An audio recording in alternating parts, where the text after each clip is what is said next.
Friends? Friends?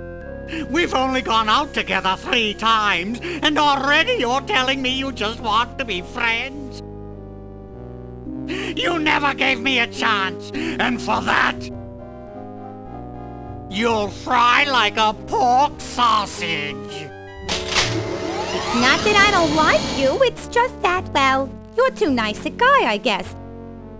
I think I'd rather go out with someone more unpredictable.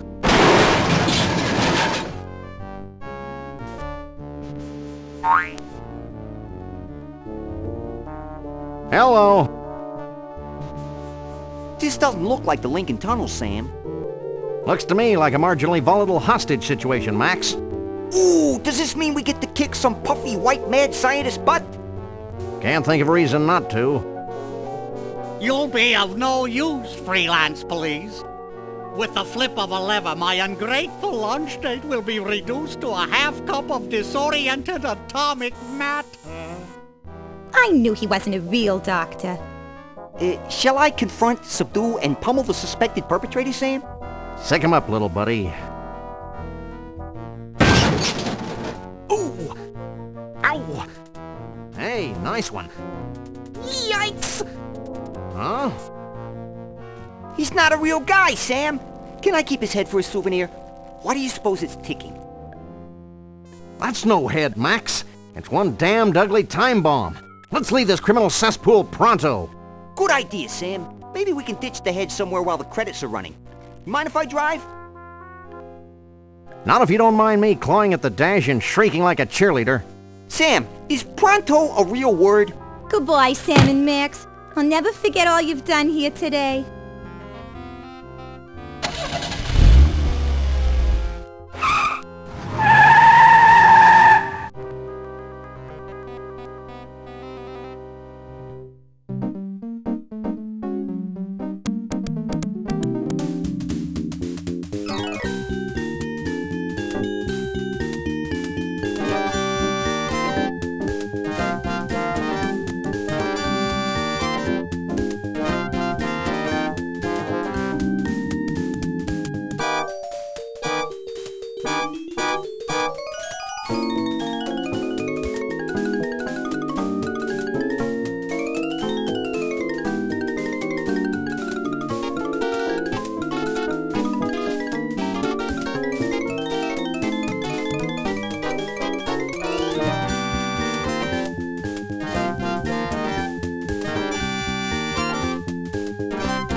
Well, that was a pleasantly understated credit sequence. I enjoyed the cheesy retro ambiance. What the hell are you talking about, Max? Sam, either termites are burrowing through my skull, or one of us is ticking. Oops. Oh, yeah. Max, where should I put this so it doesn't hurt anyone we know or care about? Out the window, Sam. There's nothing but strangers out there.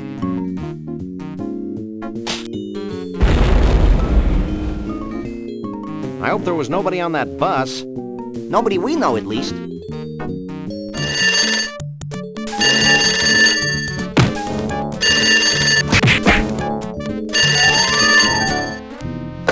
Hello? Yes? Yes? Yes. No. Really? Well, the same to you, Mac. Another confused census taker? Actually, it was the commissioner with another idiotic and baffling assignment. Does it involve wanton destruction? We can only hope. Due to the arbitrarily sensitive nature of the mission, we'll be meeting a bonded city courier out on the street. Ooh, smells like a fiercely thickening plot.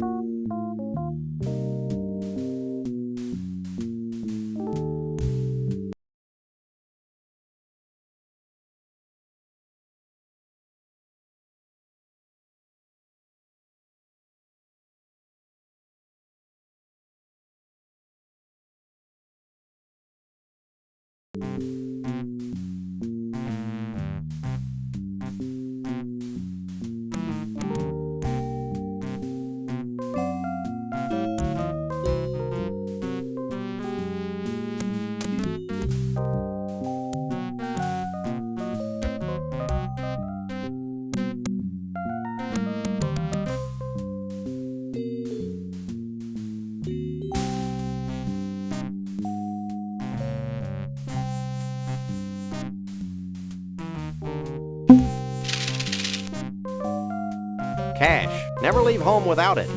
Yeah, we may need it to bribe slippery government officials.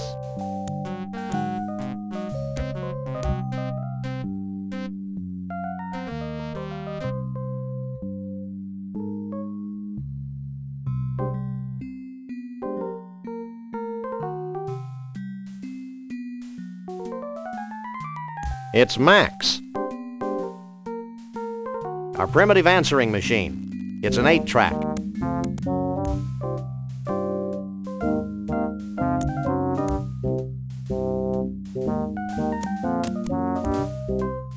It's Max.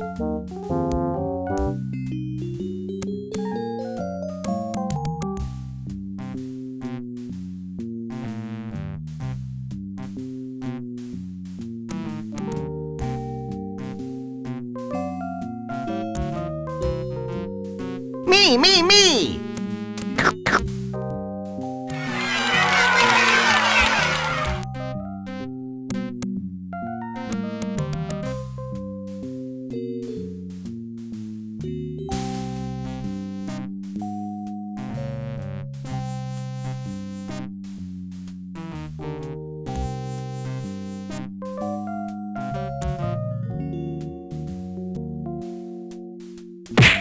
So, you want a piece of me, huh? Well, take a piece of this.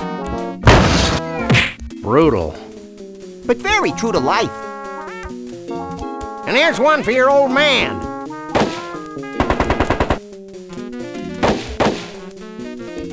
I really respect Flint's business acumen. Please, Sam, don't use the word acumen again.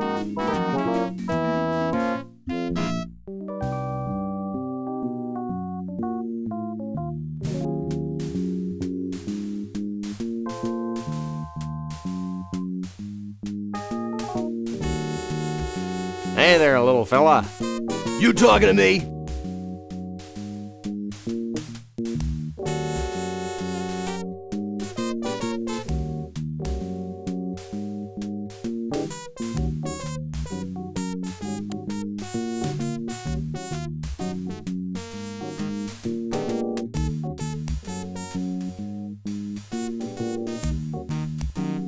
Maybe.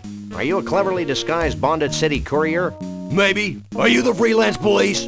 Yes, but don't go blabbing it to everybody. I think he's kind of cute, Sam. Can I make a tennis racket out of him? Maybe later, Max. Right now, we've got a message from the commissioner to collect. Oh yeah, right.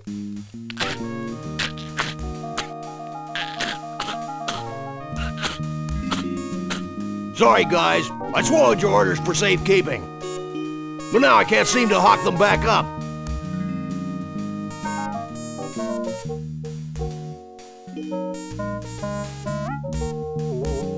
I can't...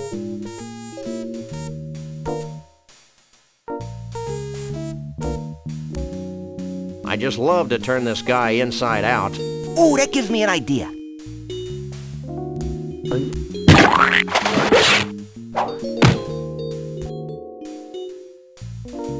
According to these orders, something bizarre is happening at the carnival. I thought that was the whole point. Maybe we should check it out when we've got nothing better to do, like any time.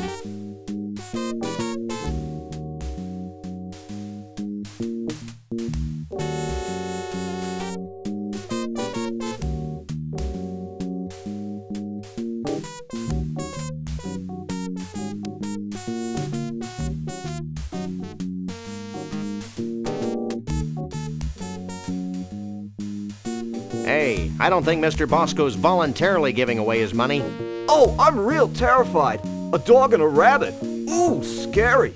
Max, the smart-ass kid doesn't think we're scary. What do you think about that? That's telling him, little buddy.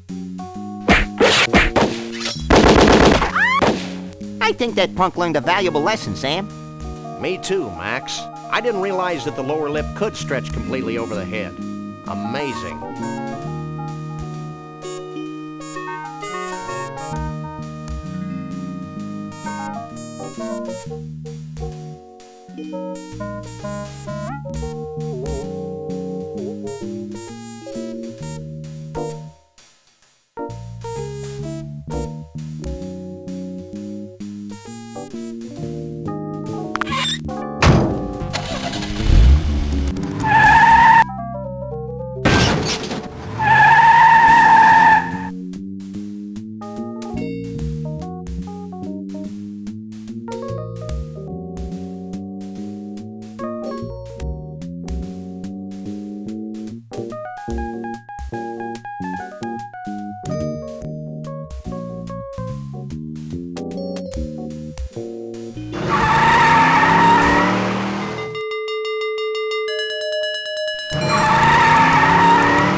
Like, this is a completely unusable thingamabob.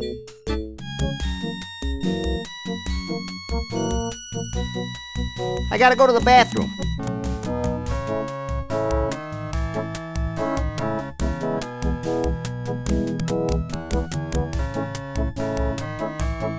Excuse me.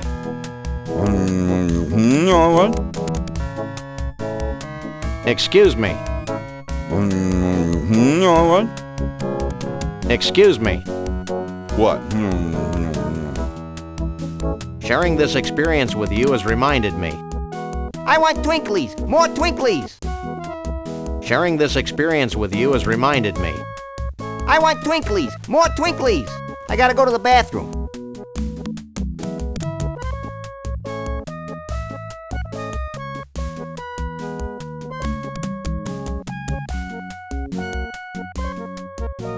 I gotta go to the bathroom.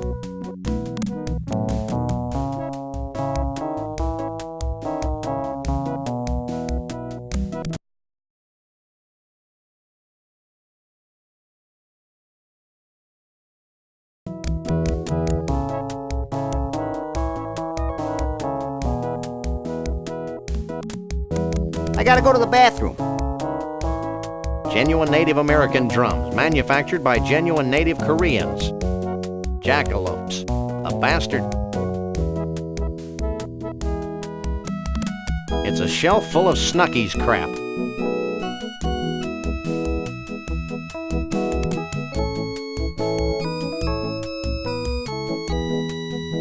It's a box of pecan-flavored candies.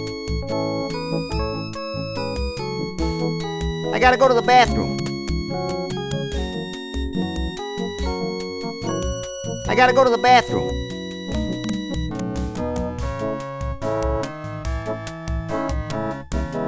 Are you in charge here? Don't I wish? I'd have to go to Snucky U for another 6 years before I could run this place. But enough about me. What can I do for you? Snucky U? That sounds exciting. Or at least distracting. Oh, it is! Snucky U is where all Snucky's employees are sent to learn the ins, the outs, the ups, the downs, the overs, and the unders of the amazing gastronomical and cultural phenomenon that is Snucky's. Fascinating. No, it's not. Humor him.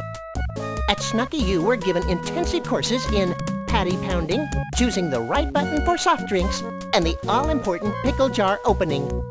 I had no idea you were so rigorously trained. Hey, I can open any jar in the country. Cool. No, it's not. Now, how can I put all that Snucky U training to use for you? Is there anything else you'd like to tell us?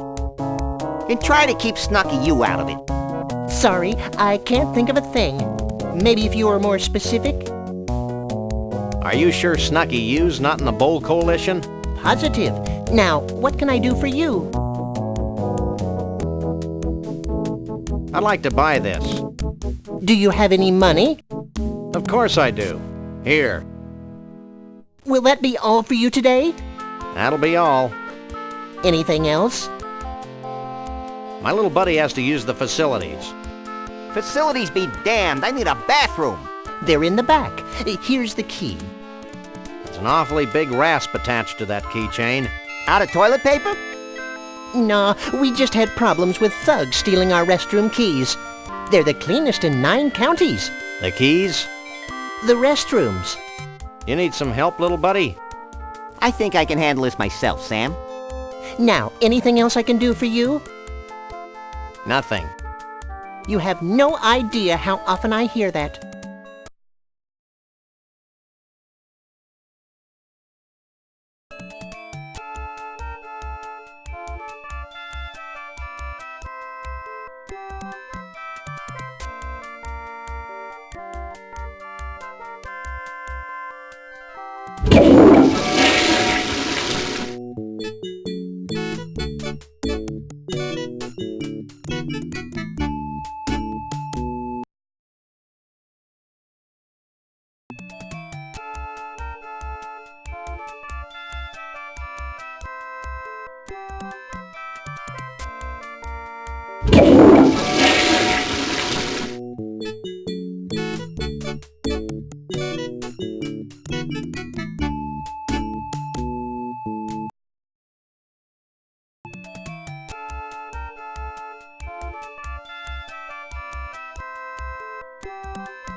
I can't talk to that.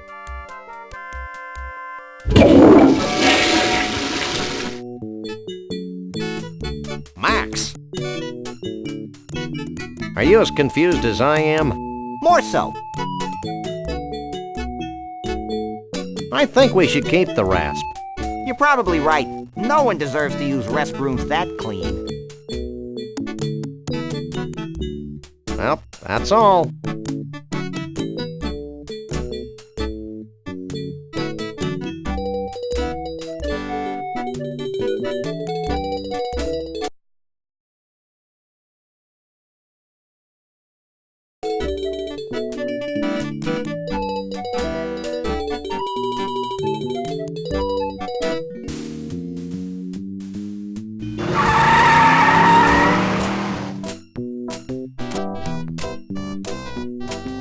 Tarnation and blimey, he ain't here.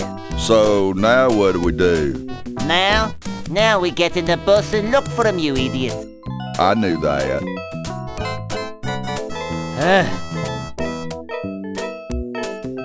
Get out of Mr. Bumpus' way, ye partially clad varmints. Who was that? I don't know, but if it weren't for the carefree innocence of this carnival, I'd be breaking his kneecaps. You're a demonic little imp, Max.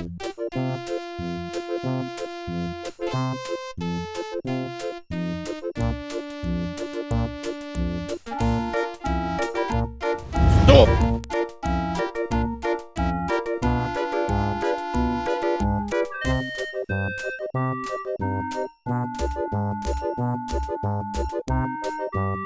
Check this out, Jack. We're the freelance police. Here's our authorization to be here.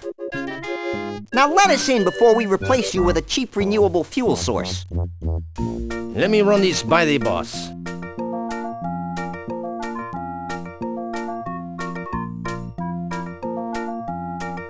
I guess you can go in. But be careful. Carnivals can be dangerous to your health. That was needlessly cryptic. I'd be peeing my pants if I wore any. Everything seems to be in order here. Sam, look over there. How dare you call in the authorities without consulting me? Well, I tried talking to you, but you were off wallowing in your own self-pity. Yeah, but It's them. Hi, I'm Shep Cushman, and this is my brother Burl. Welcome to our carnival. what's left of it? I'm Sam. He's Max. We savagely protect the rights of innocents. Even cruelly twisted ones such as yourself. Selves. Whatever. Well, you sound like just the guys to solve our little problem. Walk this way.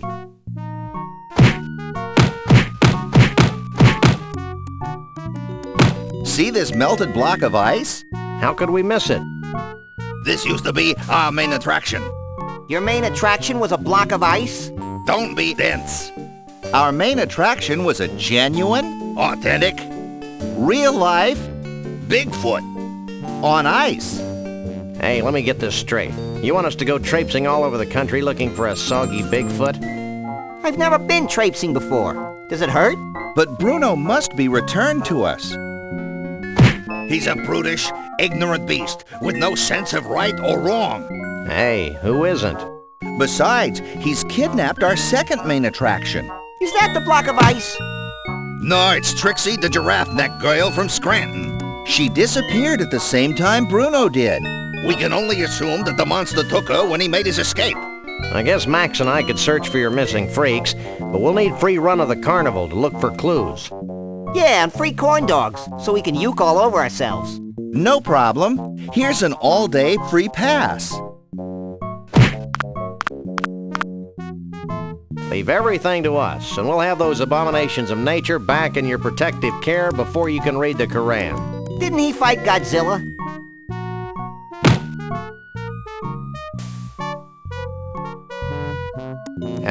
Which one do I talk to?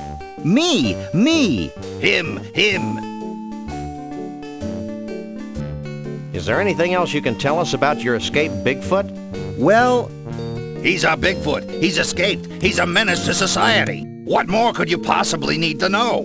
He's right, Sam. I don't think my colossal head could retain any more knowledge.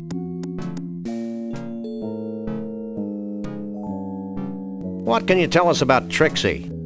she's a very caring, sensitive young woman. if you care about that kind of stuff.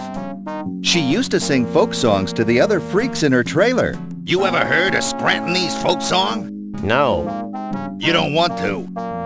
Oh, there was one other thing. She likes her men like the Statue of Liberty. Green and rusty? Tall and dense. Who are those guys we bumped into out by the gate? What guys? One was a short guy with big hair. The other one was a tall guy with big hands. Oh, you must be talking about internationally renowned recording star Conroy Bumpus. And his assistant, Lee Harvey. Bumpus? Who's Conroy Bumpus? He's a loon. Insane. And a country and western singer to boot. He actually wanted to buy Bruno and Trixie from us. Boy, was he steamed when he found out that we didn't have him anymore. Have you ever thought about surgery? What for? Have you ever thought about surgery? What for? I'll bet life is an unending torment for you guys. Actually, it's not so bad. Speak for yourself. Where do you buy your clothes, anyway? These aren't clothes. Our skin is naturally green and vinyl-like. Good Lord! He's buck naked! So are you. Yeah, but I'm cute and marketable.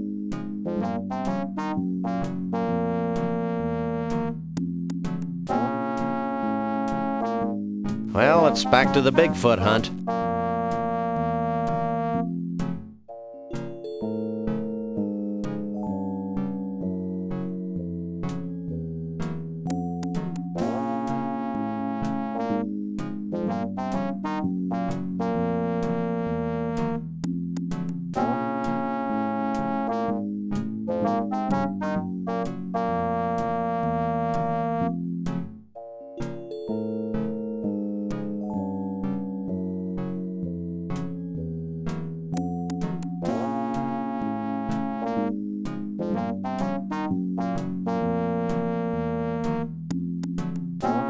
I can't pick that up.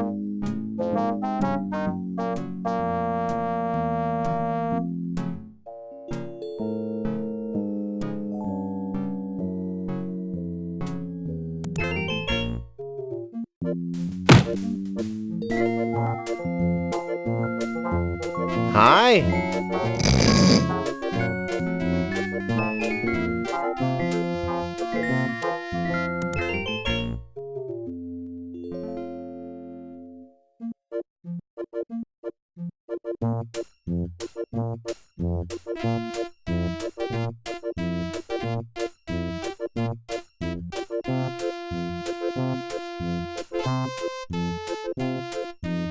I can't pick that up.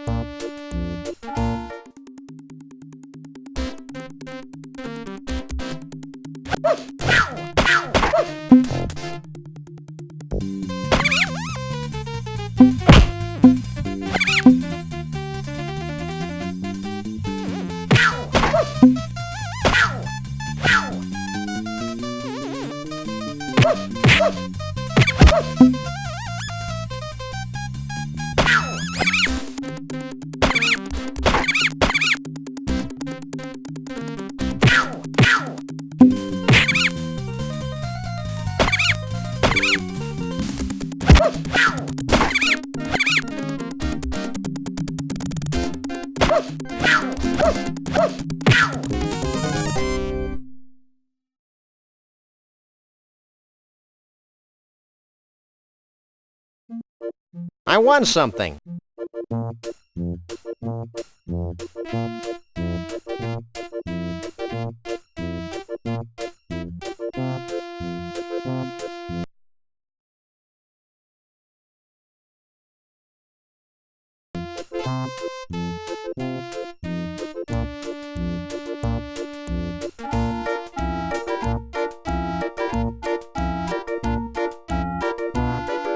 It fits perfectly.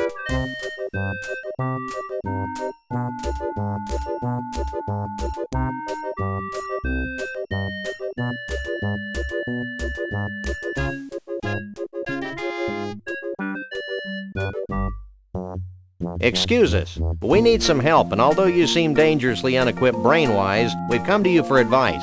Huh? Whoa, you're a big boy. That's why I sit down all the time. Do you guys all go to the same tattoo parlor or what? Actually, these aren't tattoos. It's my natural skin. Do you guys all go to the same tattoo parlor or what? Actually, these aren't tattoos. It's my natural skin. What do you know about Bruno the Bigfoot? Who wants to know? We're the freelance police, and we're in a race against time. And we're barefoot. All I know about Bruno is what the Cushmans tell me. Well, that was useless. You might want to try the Tunnel of Love, though. Rumor has it that one of Bruno's buddies hangs out in there. Ooh, let's go, Sam. Oh, hush. Do you have any idea what happened to Trixie? Trixie, the giraffe girl from Scranton? No, Trixie the talkative poodle. She's my best customer. She used to ride the cone of tragedy for hours on end. I loved the way her neck used to whip back and forth when I cranked it up to full speed. Your sadism is a credit to your profession.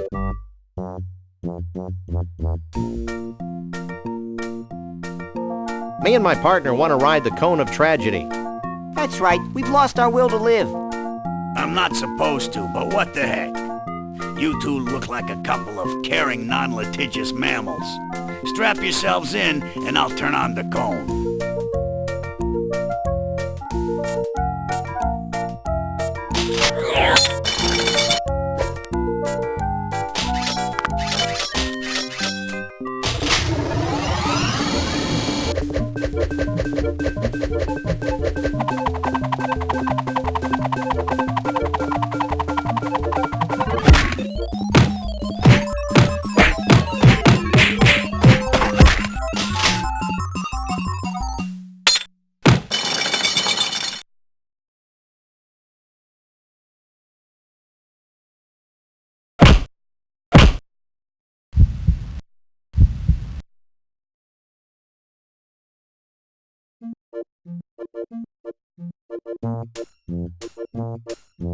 Ooh, I feel tragically empty. Me too. It's as though an integral part of my essence has been ripped from my being. Let's do it again. Maybe later, chum. Hey, what happened to my carefully collected box of useless junk? Will you help me? Depends. What do you want?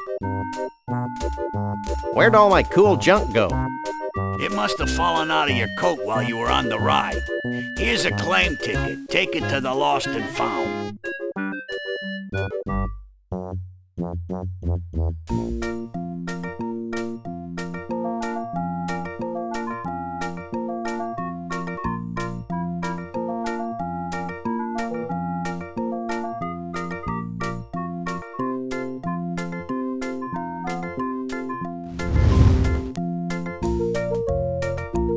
Holy cripes on toast! Nothing personal, but you're the single ugliest thing we've ever seen. Well, there was that computer game developers conference. Have you lost something? I've lost a whole bunch of neat junk. You must have been gifted with psychic powers to make up for your obvious physical shortcomings. Bad deal. Have you got a claim ticket? Sure. Wait here while I search through the back room. Well, here's all the stuff we've collected off the Cone of Tragedy today. It's all yours. I feel whole again.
Want to ride the tunnel of love?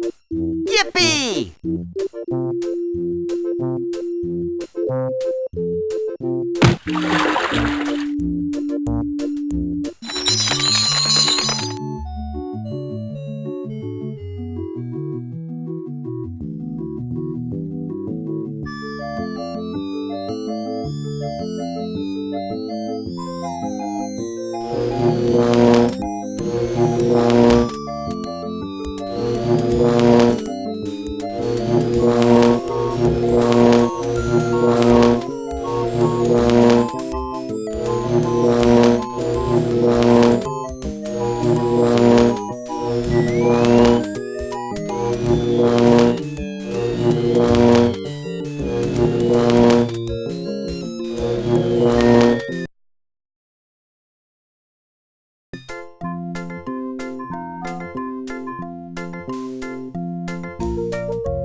Want to ride the tunnel of love?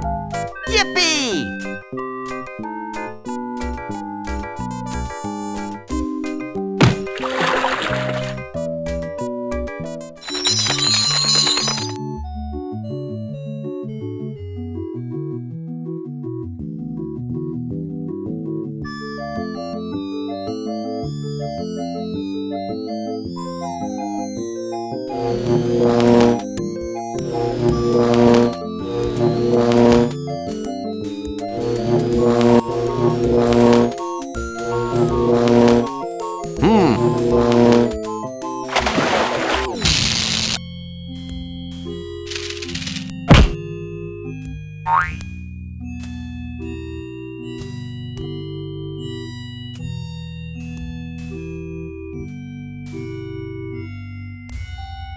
Come here, Max. What's up? Check this out.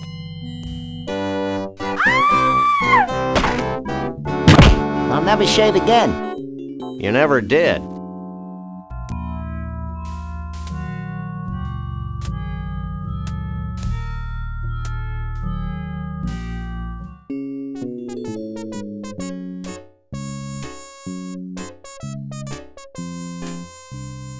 Who are you?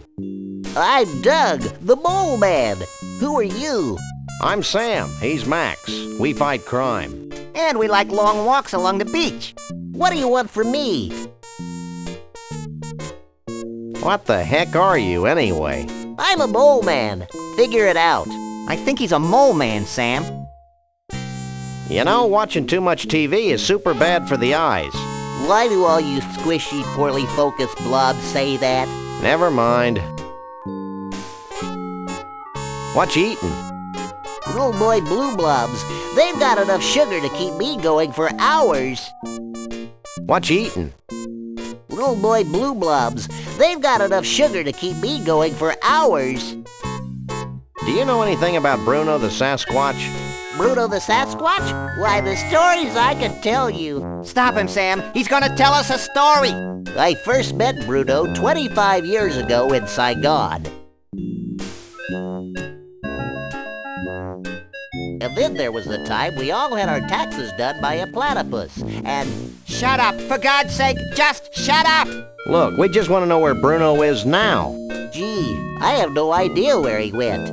Maybe you should talk to my uncle. Your uncle? Yeah, my Uncle Shavul. He's really into Bigfoots. When I was a kid, he used to tell me stories about giant Bigfoot parties, where all the Bigfoots of the world would get together and dance Bigfoot dances, and... That's great, kid. Where can we find your uncle? I don't know. He disappeared a short time after he helped build the largest ball of twine on Earth.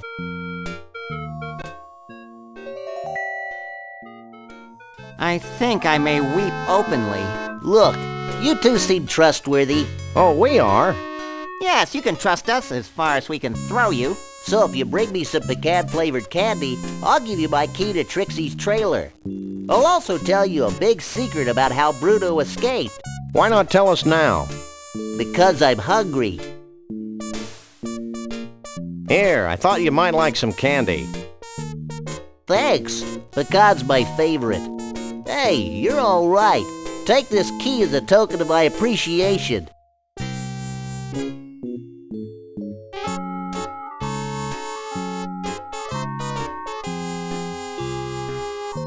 Wow, this is some key. Okay, Sam, let's get the hell out of here. Wait, I've got a great story you should hear. Keep it short, kid. My partner's got a low tolerance for long stories. Well, it all started the day before today. I remember it like it was yesterday. It's not widely known, but Trixie had fallen in love with Bruno. Every night, she'd sneak into the freak show tent and read to him what she imagined to be his favorite bedtime stories. She seemed as happy as a self-mutilated parody of nature could be.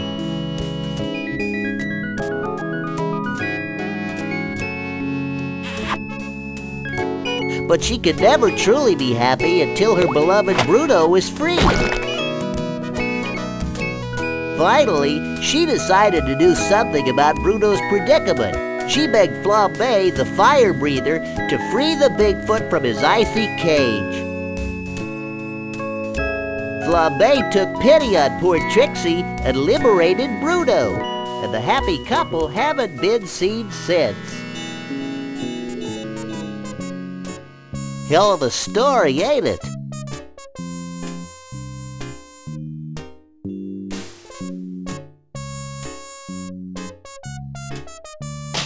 There, that should get things running again.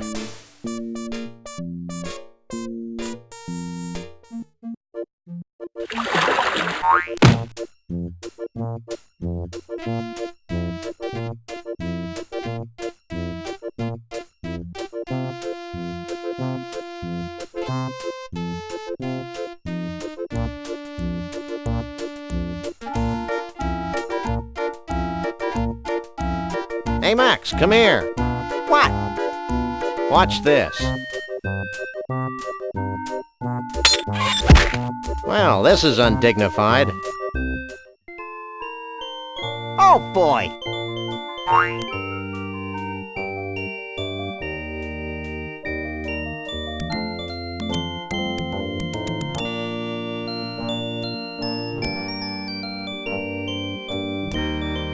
Hey, there's a neat costume in here.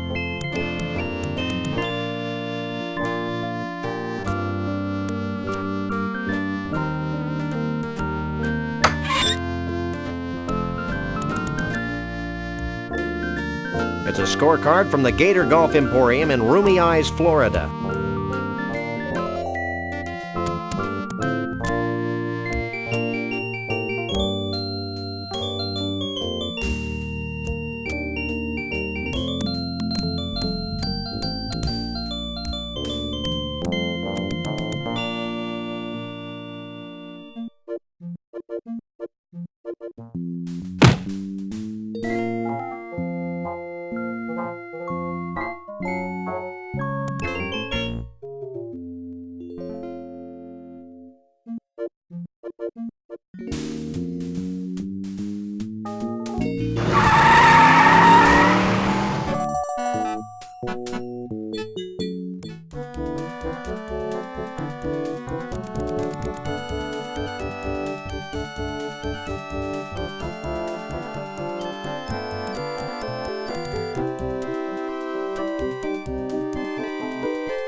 Hey, can you open this for me?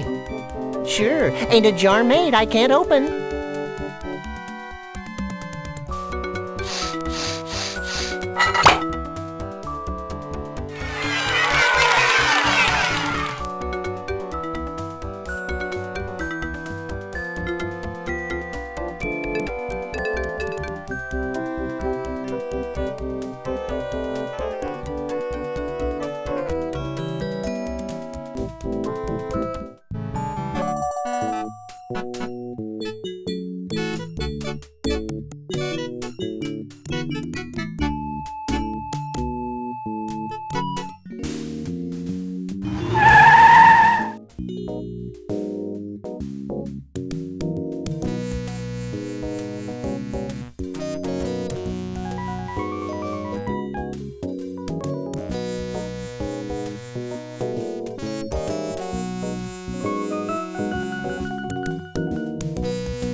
Too late.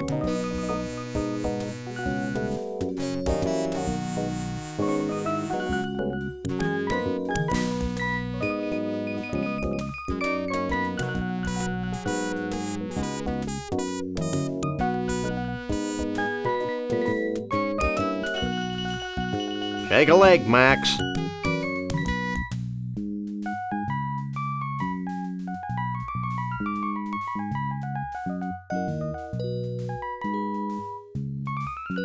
Hey, look!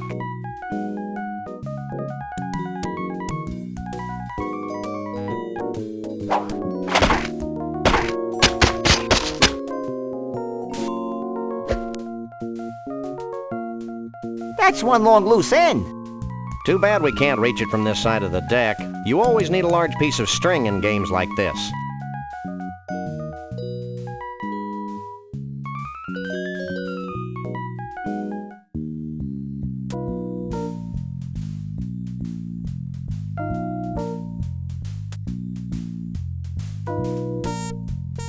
What you doing?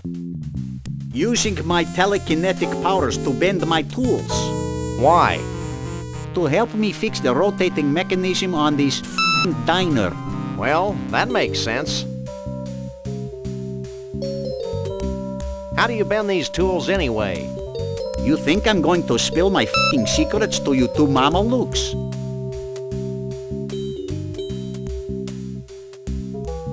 Hey, lay off the swearing. We're trying to appeal to kids.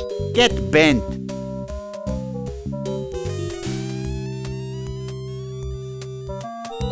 %, ampersand, $sign. And colon, semicolon, too. What are you doing? Swearing in longhand, asterisk mouth. How do you bend these tools anyway? You think I'm going to spill my secrets to you two mamalukes?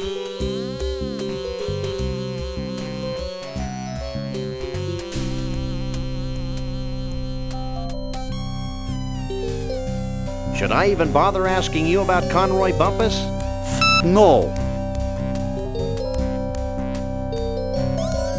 Have you heard anything about Bruno the Bigfoot? Who that? Is Bruno the Bigfoot? Sam, he's speaking in tongues.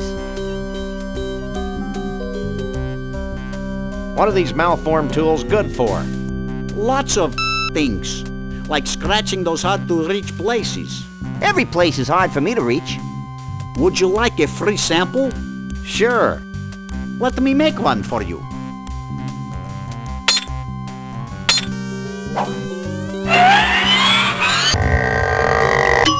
It's all yours. Thanks. Well, bye.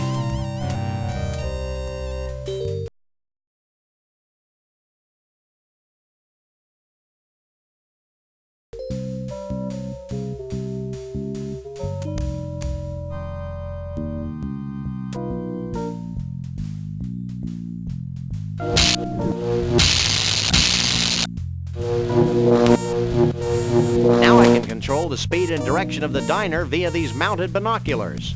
That's the most ridiculous thing I've ever heard. Maybe not.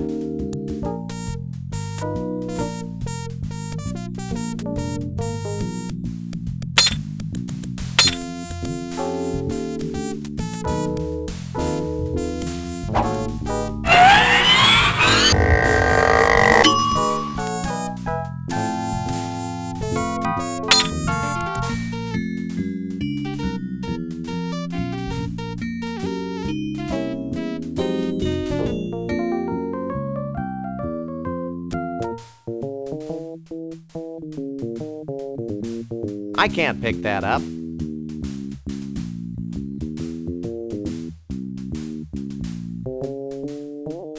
It's a powerful refrigerator magnet that says World of Fish on its side. I wonder how that got in there.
No, really, I can't pick that up.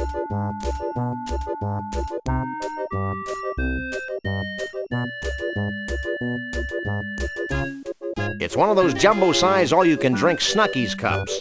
It's almost as big as my head.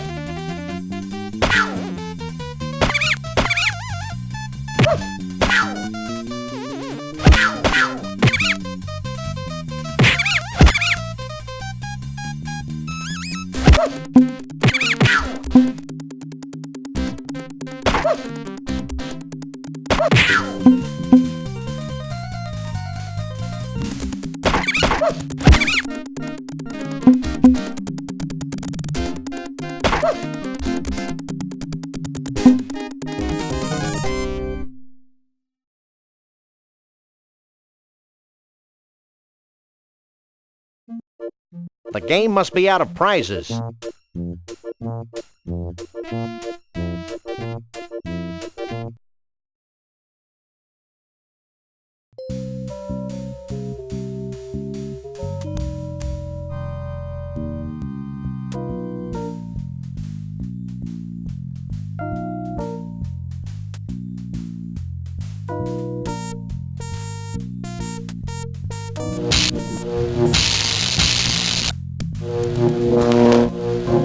Now I can control the speed and direction of the diner via these mounted binoculars.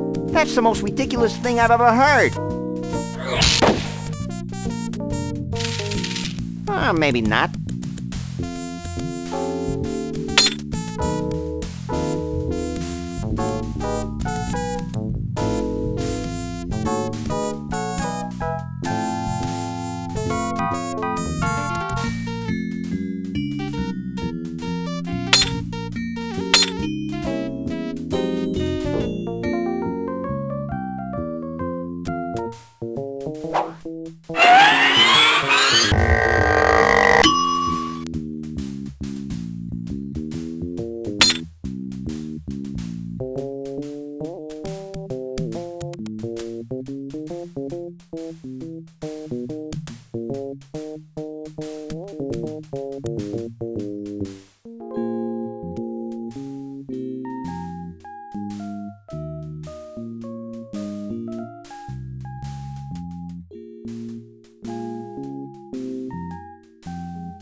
I'm sure this is somehow useful, but I'll be damned if I know how.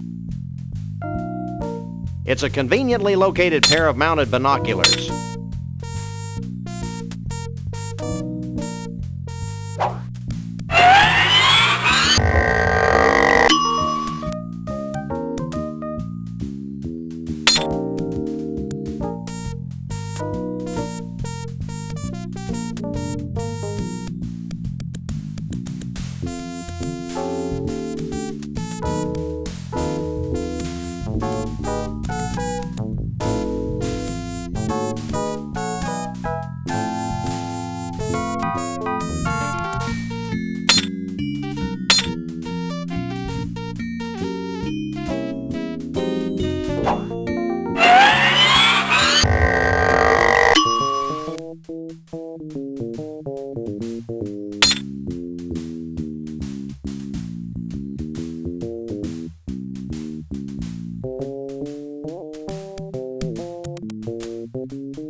It's a wrap.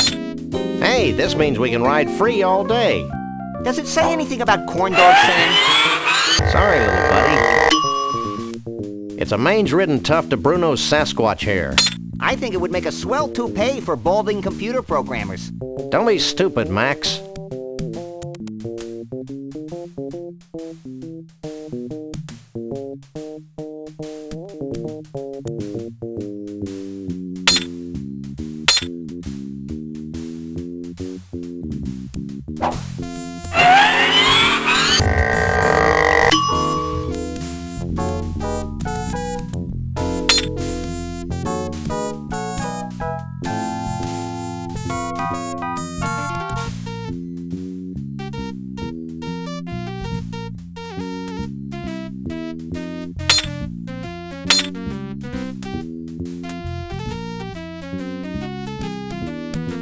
I've got to use this elevator.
No, really, I can't pick that. Are you dance? Read my lips. I can't pick that up.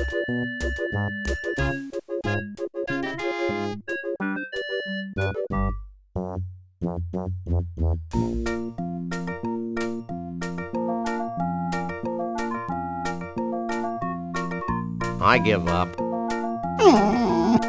Now you've done it. You've broken Sam's spirit with your stupid attempts to pick up that silly object. In fact, if I didn't find his pitiful sobbing so amusing, I'd come out there and rip your limbs off.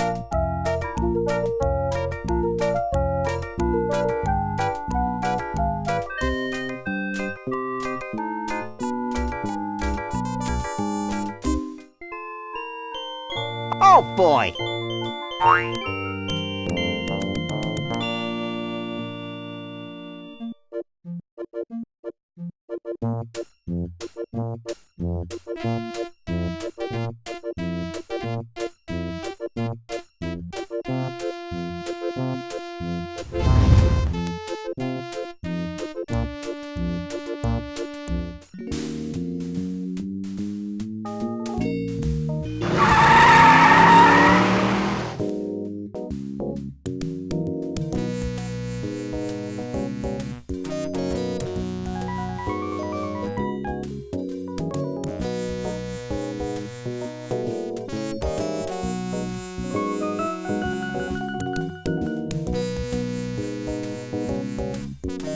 Shake a leg, Max.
Okay, I've lodged the magnifying lens in front of the mounted binoculars.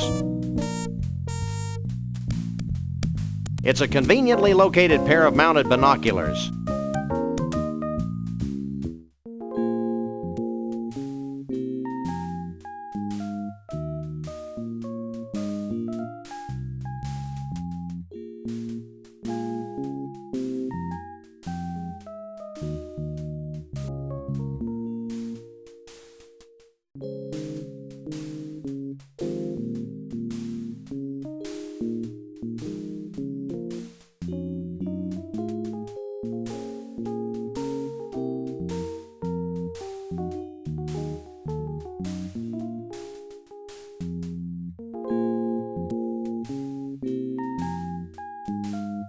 I'm sure this is somehow useful, but I'll be damned if I know how.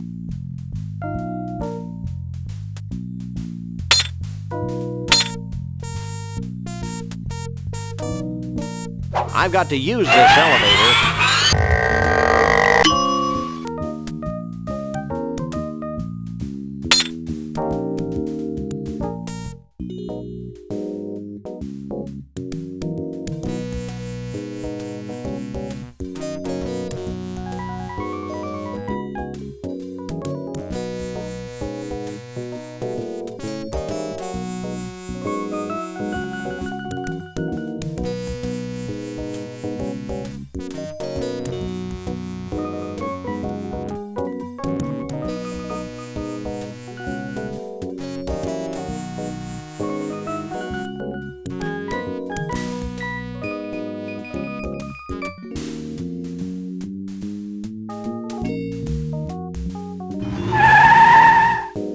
It's a powerful refrigerator magnet that says World of Fish on its side. I wonder how that got in there.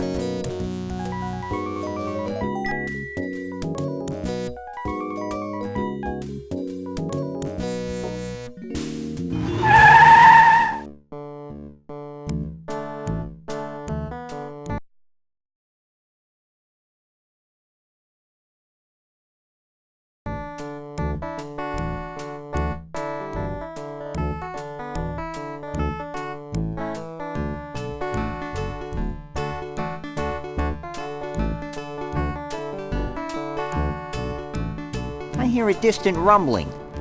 You should have thought of that before we left.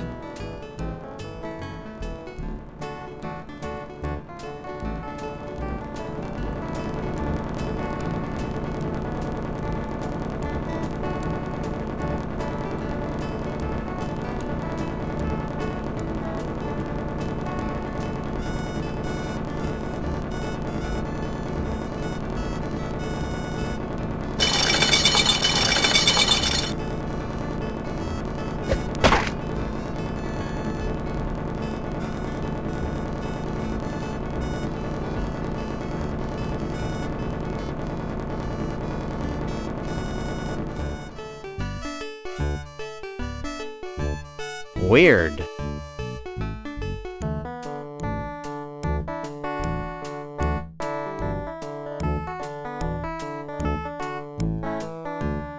What's going on here? What's going on? I'll tell you what's going on.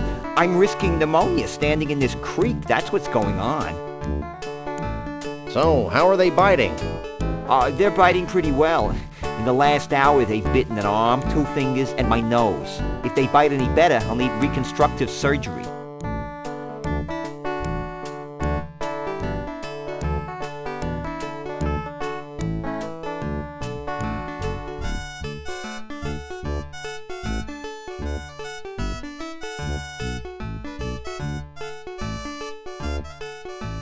You must really love fish. Actually, I'm allergic to them. Then why do you work here?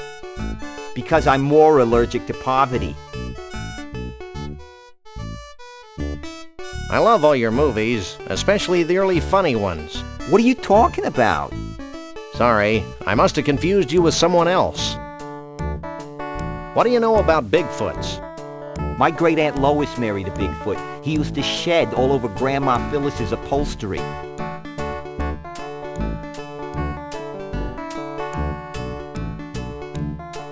What's the deal with that helicopter? That helicopter is the bane of my existence. Every time I catch enough fish to fill a net, the helicopter swoops down and carries the fish to the Ball of Twine Diner in Central Dis, Minnesota. How sad. I know. It's like being stuck in a Norman Mailer novel.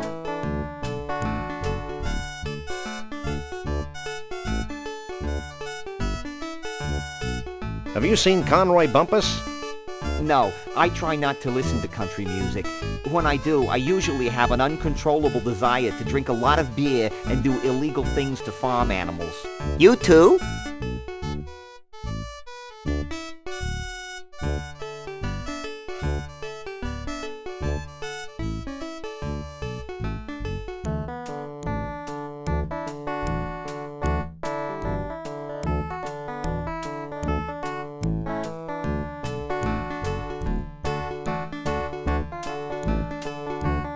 Don't move.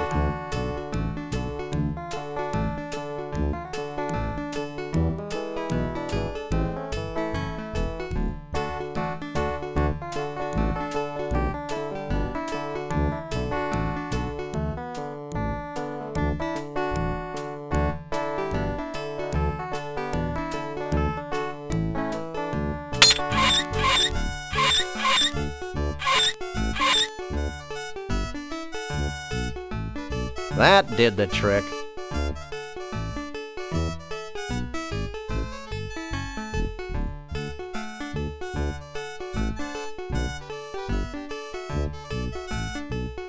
Hey, Max, climb in this fish. You first.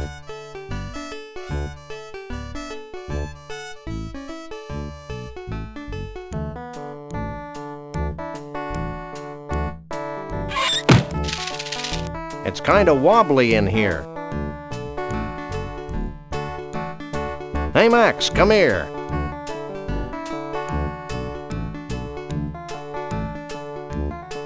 Here I come.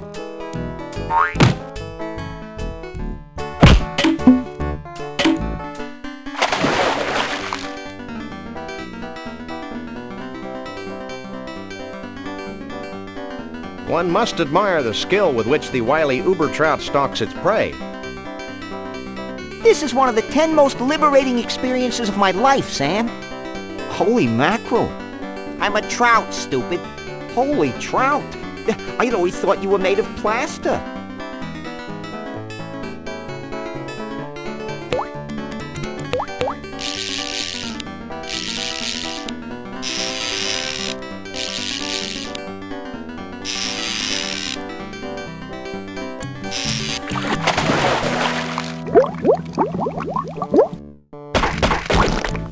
Now what do we do, Sam? I'm thinking. What's that noise? It sounds like you do when you've eaten too much Thai food, Sam.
I told you I had a plan. Hey, Max, I've got another plan. I think I liked you better when you were clueless. Shut up and climb over the rail.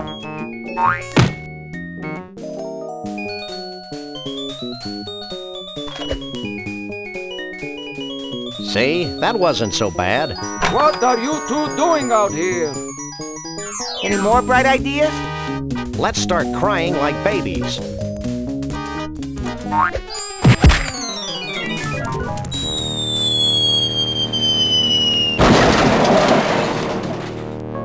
Galileo was wrong. I don't think we were in a vacuum, Max. Hey, how will we get our car back? Wait for it.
Not that I care, but what made you think of putting alligators and golf together? I didn't. Fact is, this place used to be a miniature golf course. Then, back in '89, the swamp flooded the whole shooting match, windmills and all. Next thing I knew, I had a half-submerged miniature golf course crawling with 10-foot-long gators. I hate when that happens. Tell me about it. So I turned the golf course into a driving range. Don't you ever leave here? Only to feed the gators. When's feeding time? Whenever there's food in front of them. This must be a popular teen hangout. It was. Then we had that problem with the Jenkins kid. Court made me destroy my best gator over that. Well, what can I do for you? I've got an inexplicable urge to buy some suitcases. Don't even joke about it, city boy. Do you know what this thing is? That used to be my golf ball retriever. One of the gators bit the end clean off it. Until I get my new one, I have to get the golf balls out the water manually. Isn't that dangerous? Take a look. So what kind of handicap does your average Bigfoot have? Bigfoot? Don't get me started about Bigfoots. I used to have a Bigfoot. He was my star attraction. I'm beginning to sense a theme here. I kept him fed and sheltered, and how does he repay me? In 10s and 20s? No, he ran away. Did he have help? Well, someone must have given him that there acetylene torch to cut through his protective ankle wear. Protective ankle wear? Okay, shackles. What do you think of Conroy Bumpus? Conroy Bumpus? He's my idol. I've named all my kids and pets after him. I built a beer can shrine to him in the garage. I live for the day when I can meet him in person. Why do you ask? No reason.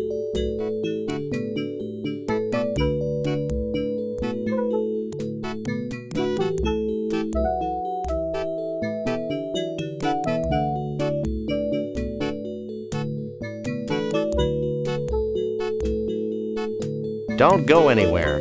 Where would I go?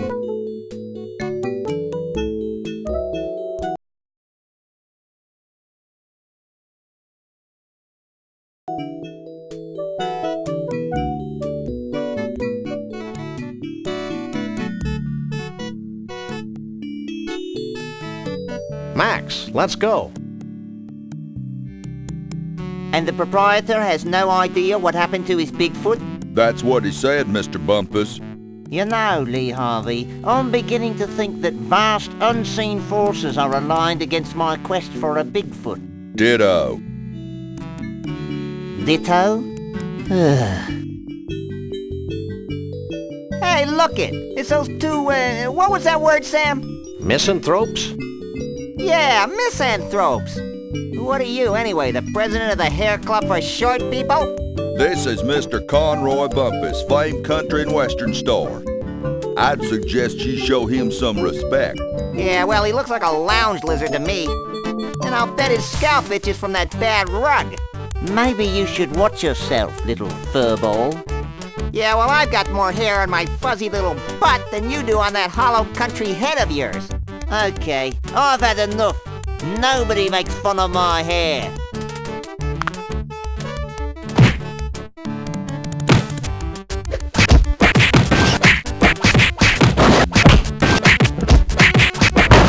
Hold still, you flea-bitten polecat.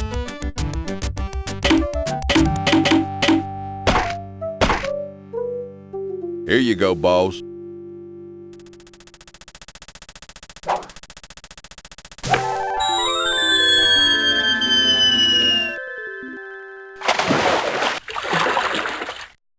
What a jerk. It's a nice 5-iron, though. Nice alligators. Do you like roaches?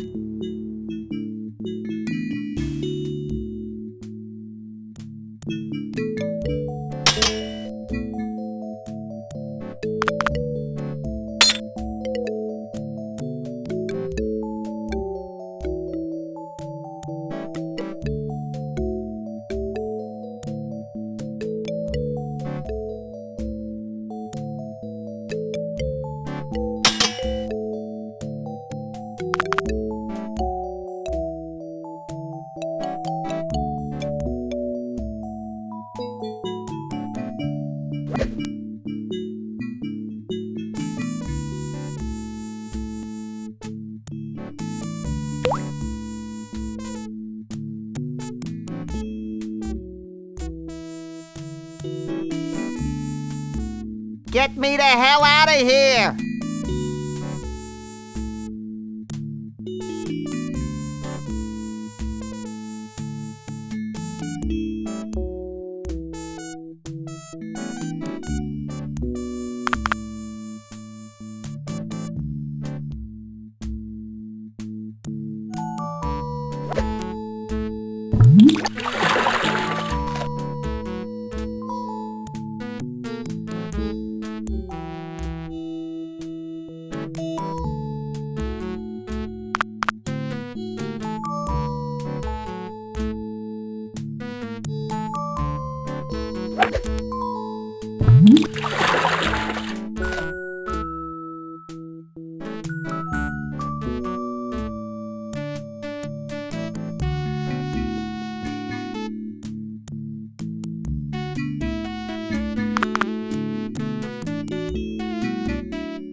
Hey, you've made a path across the driving range.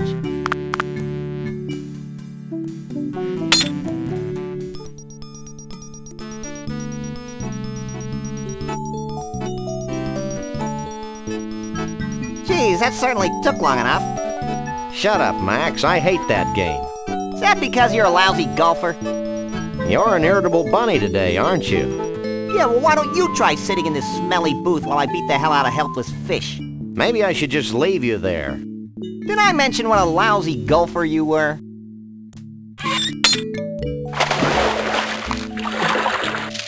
Whee!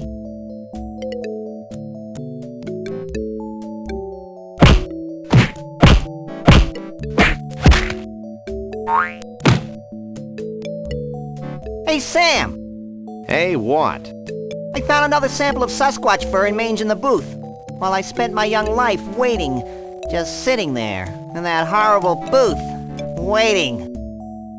Jeez, Max, get over it. Okay. Here, you carry it. I'd better. I'm not sure where you'd put it. That's none of your business, Sam.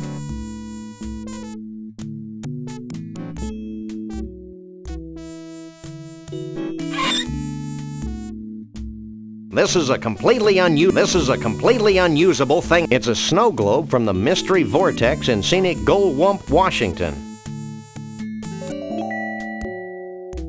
Let me see.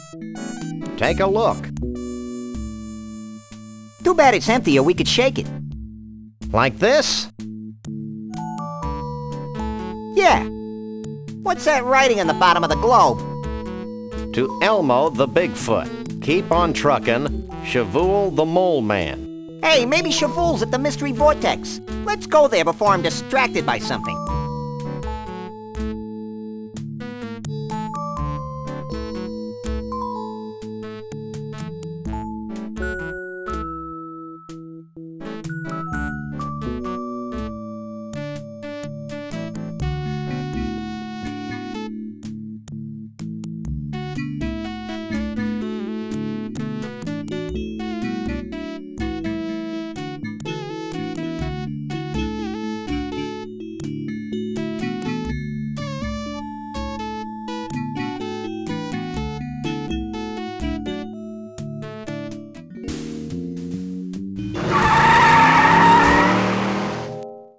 Sam, this place is making my head ping. That's probably just the metal plate in your head.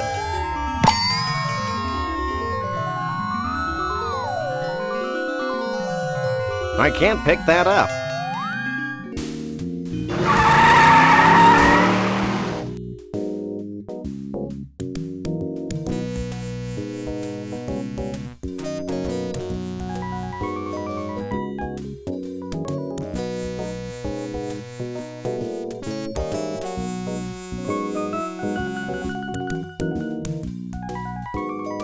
I can't use these things to...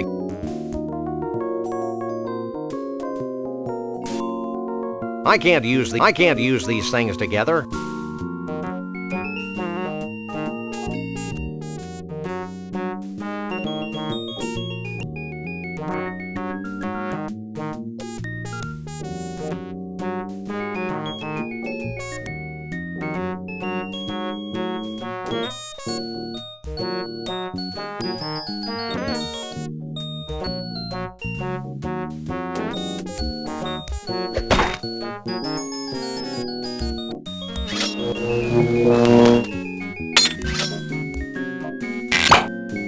That was wholesome. Not to mention physically improbable.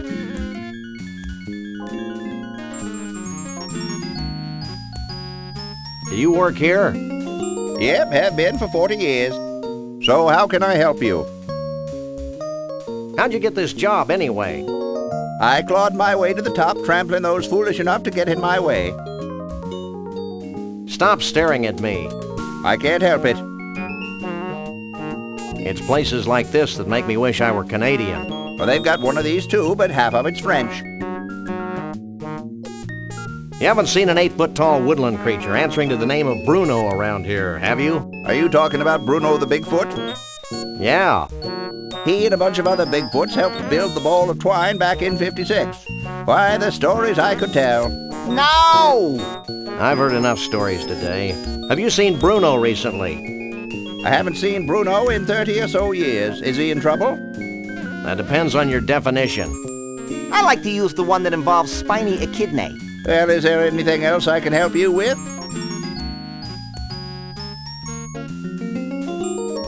What's with all the fish guts flying past the window? Those are leftovers from our last fish delivery. Our famous rotating restaurant has fresh fish flown in every day from the world of fish in Mosquitaville, Missouri.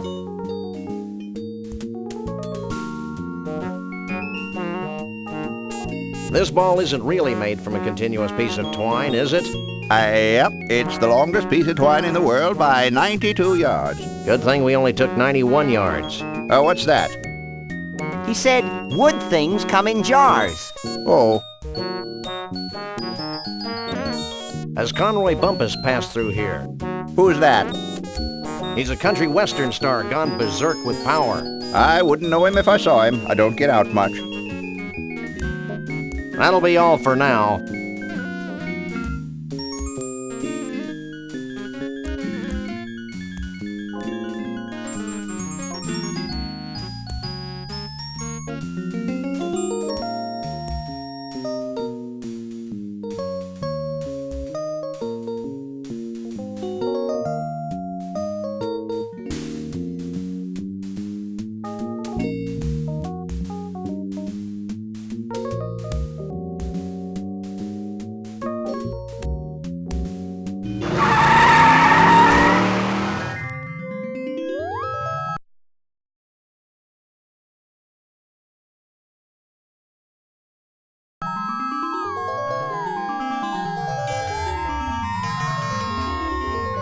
Who knows what makes these inanimate objects dance their infernal jitterbug? I do.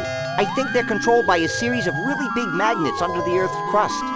You're an ignorant dolt, Max.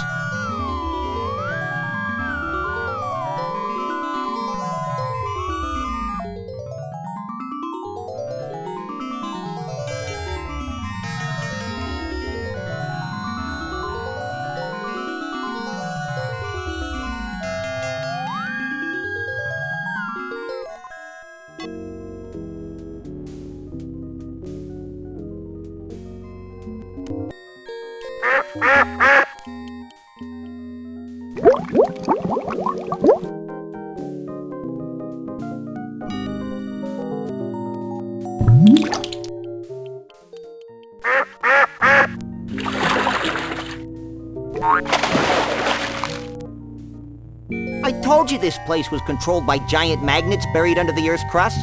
Lucky guess.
I'd never fit through it.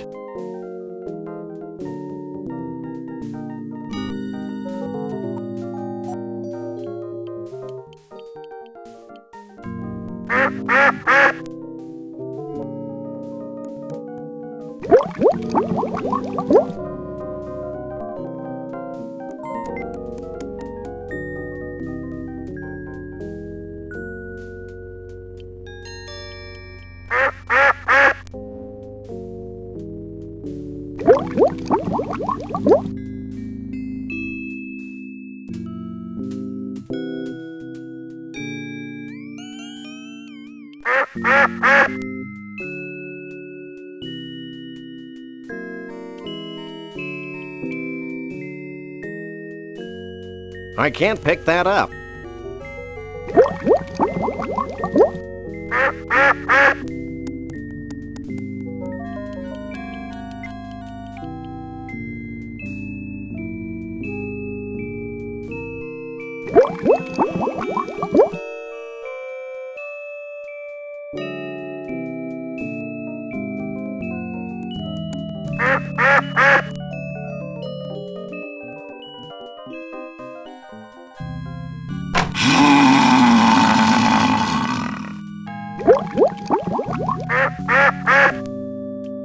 Look at all the cheese. I didn't think they could do that.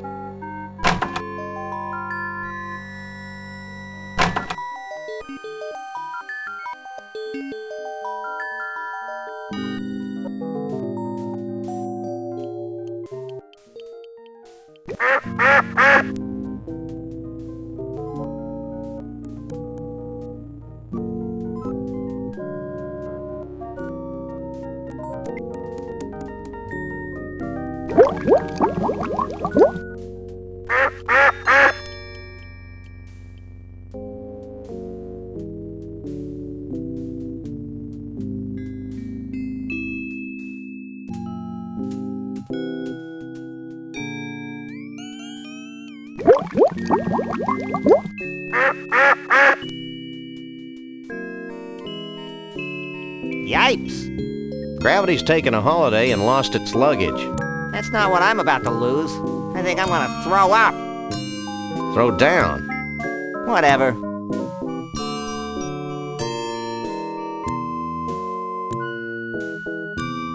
Stove gib tool bewonk oi odd taw. I'm upside down, cutie, not dyslexic. Oh. Don't you get tired of always hanging around here? I'm fine as long as I keep denying the urge to fall or jump. I feel like my sense of reality has just exploded. Try cutting down on cholesterol.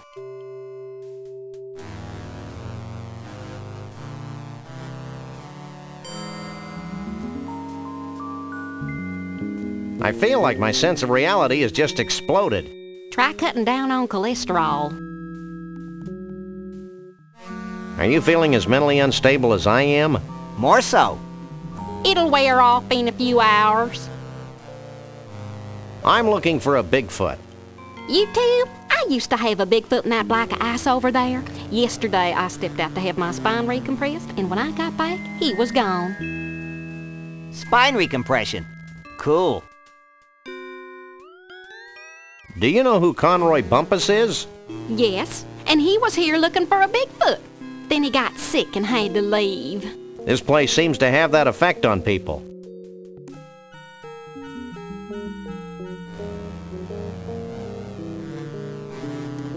Do you sell any snow globes like this one? We used to, but not anymore. Why not? Because they were having an inexplicably bad effect on the vortex. With every new snow globe we built, the vortex got weaker and weaker. The same thing happens when I watch sitcoms.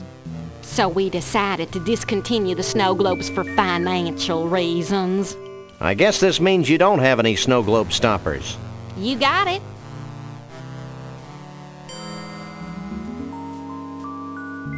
We'll be back. Back, front, it's all the same to me.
Sure is crinkly in here. Crinkly, but boring.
I can't pick that up. I can't reach the doorknob.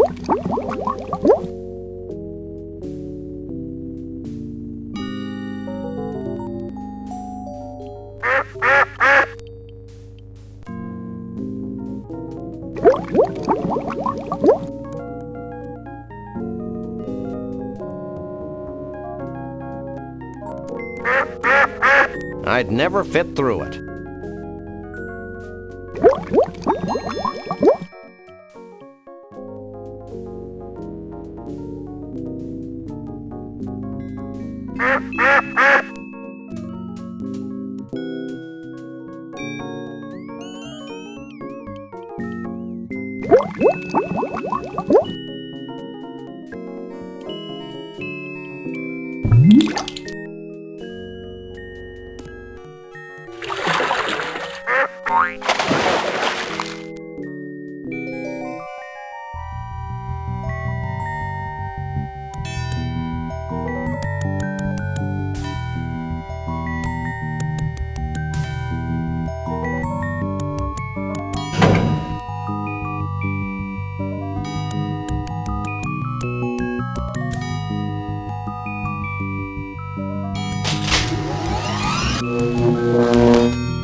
I can't use these things together.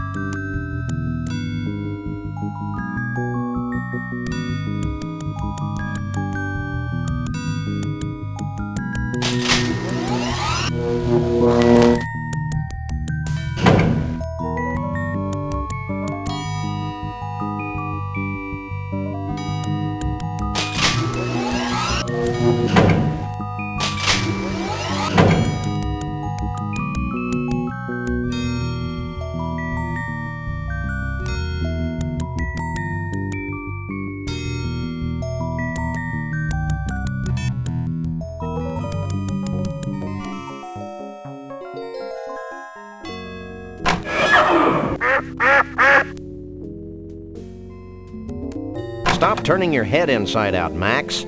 I can't. Let's leave.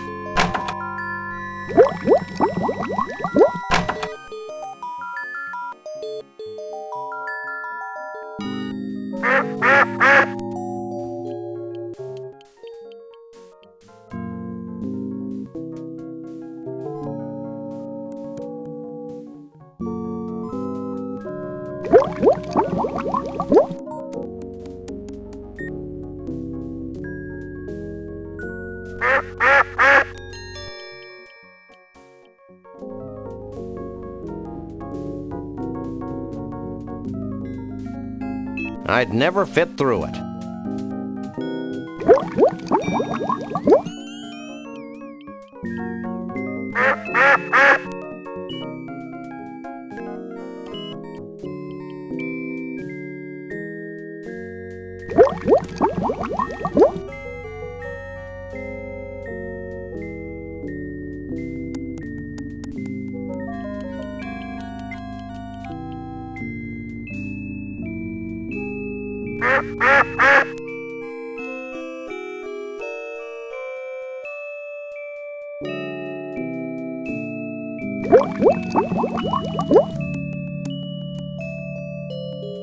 I can't reach the doorknob.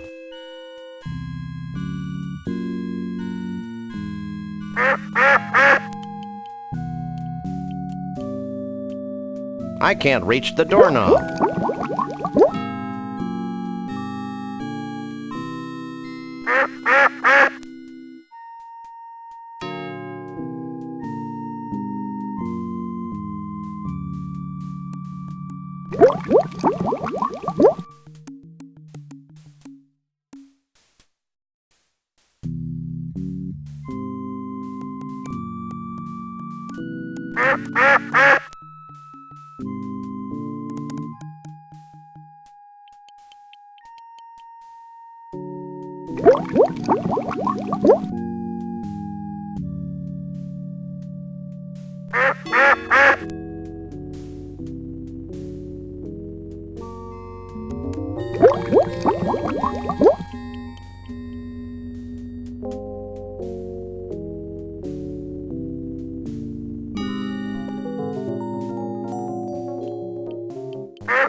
I can't use these things together.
It's a forest of shoe trees. I'm afraid, Sam. Let's get out of here.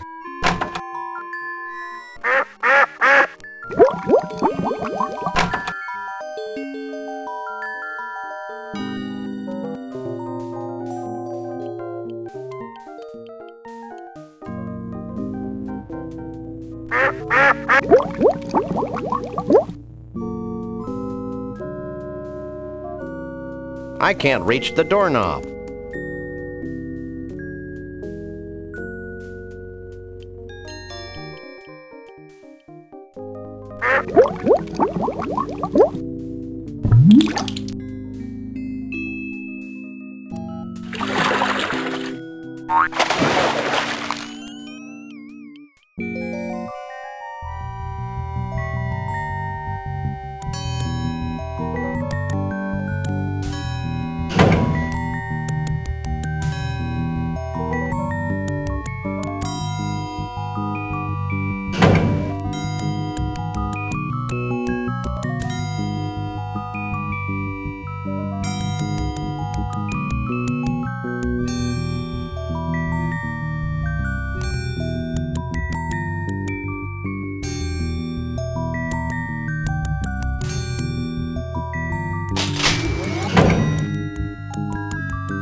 I can't reach the doorknob.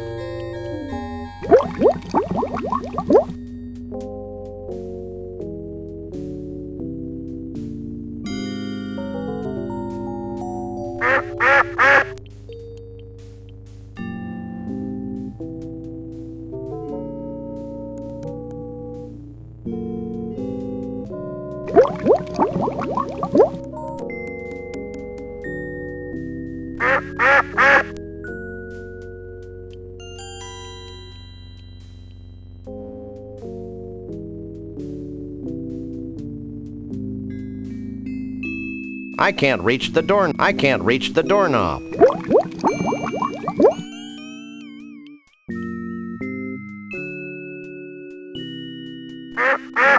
I can't use these things together.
Who are you? I'm Sam. He's Max. We bust punks. And we're overachievers. That's cool, man. I'm Shavul. What do you want with me? Hey, Sam, look! Well, this bottled water is a real letdown.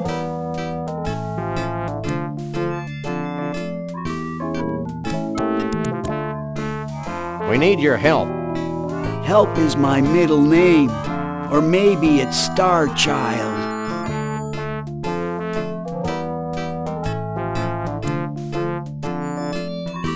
What's with all the newspaper clippings? I'm collecting evidence of bizarre paranormal phenomena, man. Like the inexplicable staying power of professional wrestling? Right on, man. It's my belief that all the mysterious goings-on in the world, UFOs, striped toothpaste, two-headed squirrels, Dan Quayle, etc., are all somehow connected by a seemingly invisible cosmic thread of interdependency. I had that once, but then my parents kicked me out of the house and told me to find a job. Doug says hi. That karmic waste of space? I bet he still spends his days zoned out in front of the TV watching crummy reruns. Yeah, but now he's got cable. 1, 2, 3. What are we fighting for? Just checking. What do you know about Bruno? Bruno the Bigfoot? Why do people keep asking that question?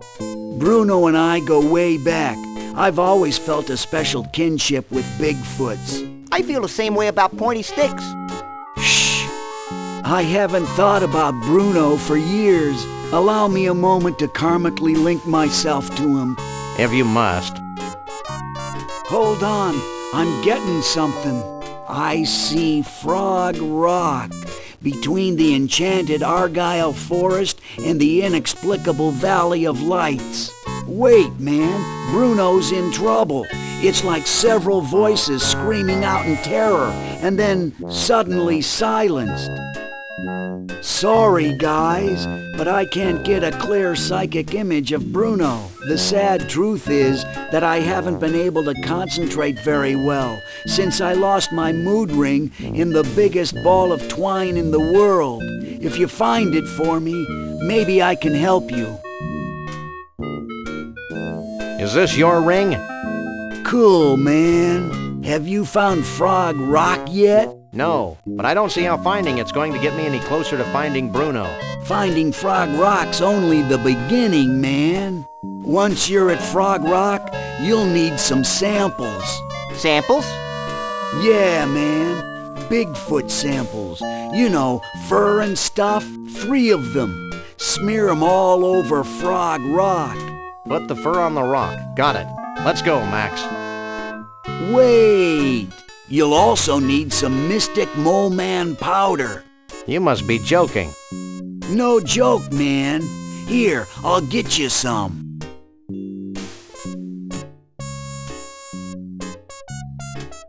Here you go. Sprinkle this Mystic Mole Man powder over the fur when you've smeared it all over Frog Rock. What'll happen then? Something wonderful. Thanks. Let's go, Max.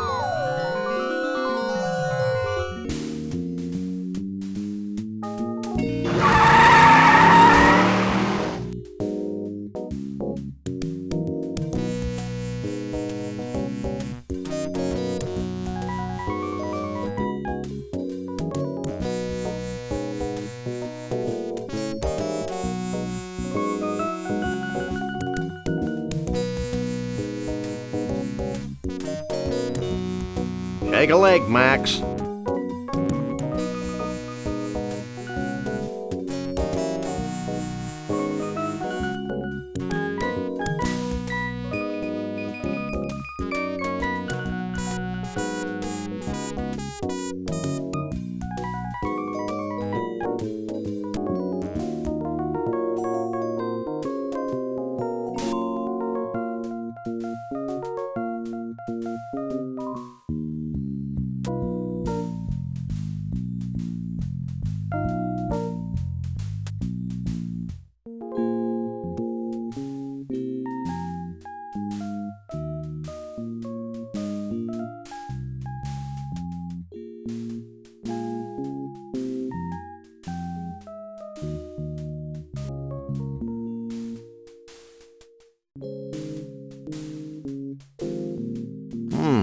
The largest stump in the world.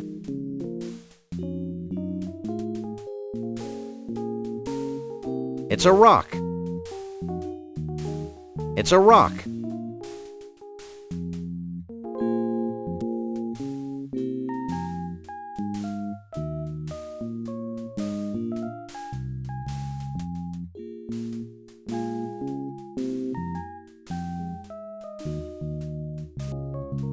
Mount Badrich.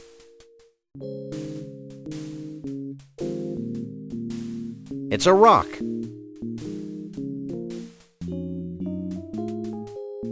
It's the inexplicable Valley of Lights.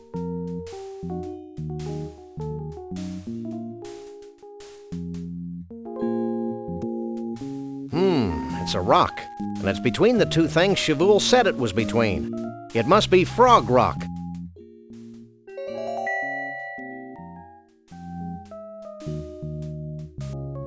I think I can see Frog Rock.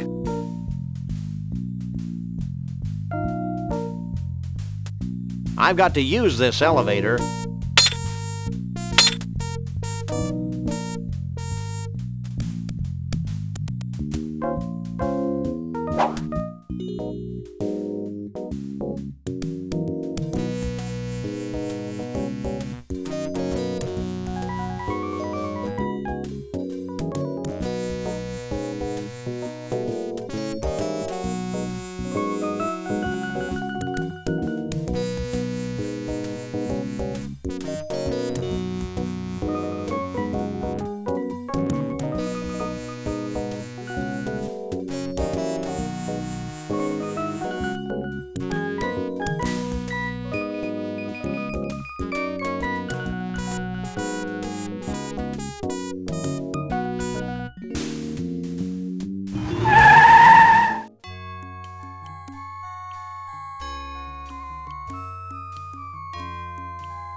It's a hunk of bleached blonde Sasquatch fur and mange. Suitable for framing.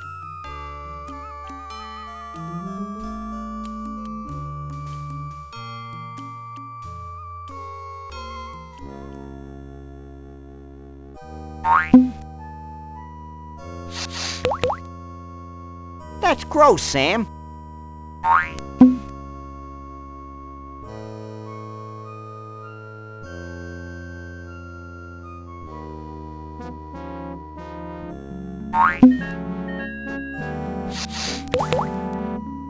That's gross, Sam.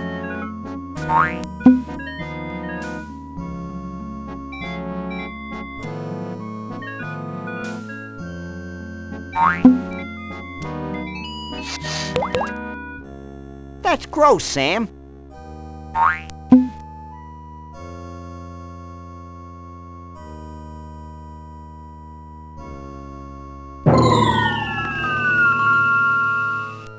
Well?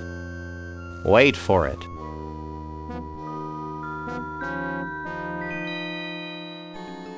Sure gets dark quickly around here. I don't think this is a natural occurrence, Max. In fact, I think we're witnessing a celestial convergence of some sort. Do you think it'll make that rock look more like a frog?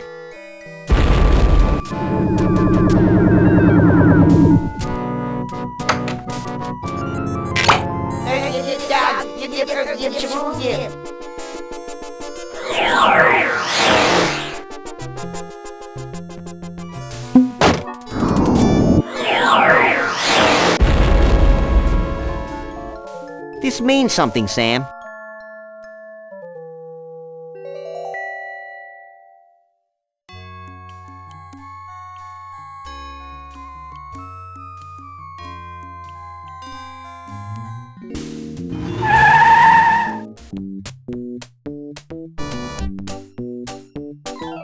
It's a Conroy world after all. If we ever get this rich and famous, I want you to shoot me, Sam. It'll be a pleasure.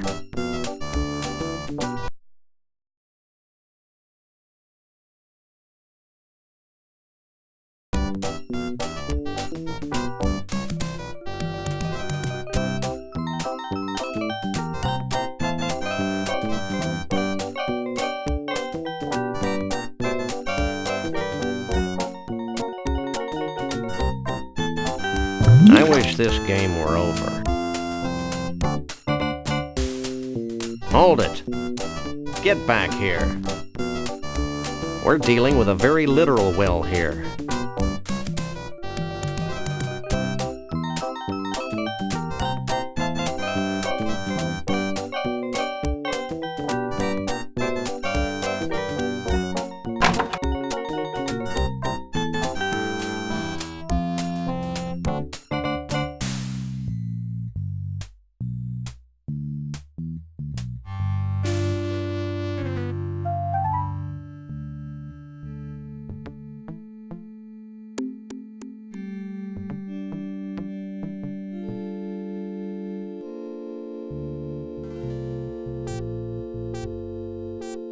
Bumpusville is proud to present the master of melody, the king of country, Mr. Entertainment, Conroy Bumpus. I hate floor shows. I remember my childhood in Brighton, when dear old Dad would bounce me on his knee. He'd say, son, there ain't nothing as exciting as exposing beasts to inhumanity. That's why I'm happy to be king of the creatures. I'm proud to be the lord of the old. I love collecting things with grotesque features. It makes me feel like some Chaldean god.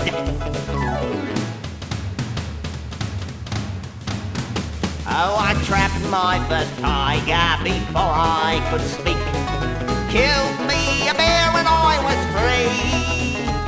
And now with this Bigfoot and giraffe-necked freak, I finally have a full menagerie. Hit it, boys! That's why beasts have given me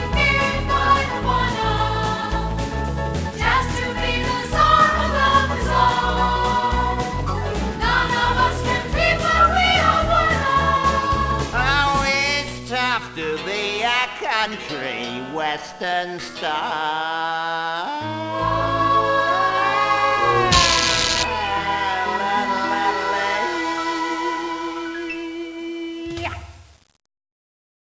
Thank you, thank you.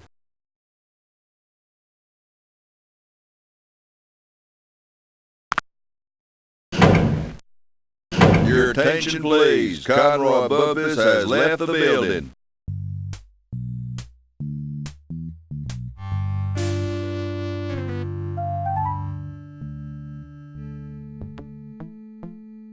Uh-oh. What in the name of Jethro Clampett's going on here? Knock it off.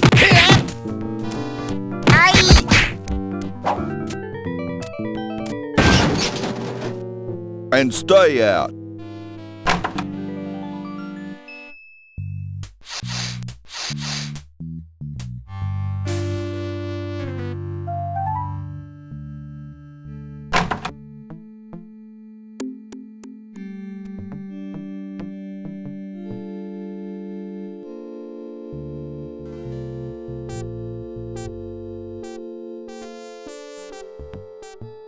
Wow, it's Monster Truck Weekend! Happening every Sunday. Sunday! Sunday. Okay, I'm over the shock now. I'm not, but I'm sure my gentle naivete will survive.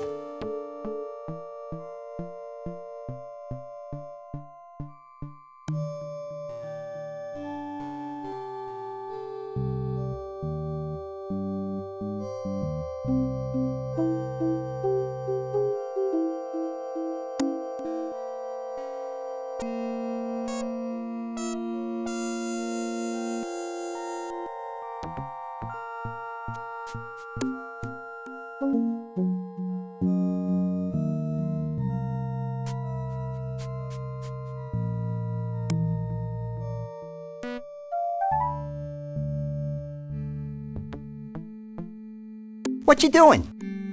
Hang back, buddy, and observe my magic.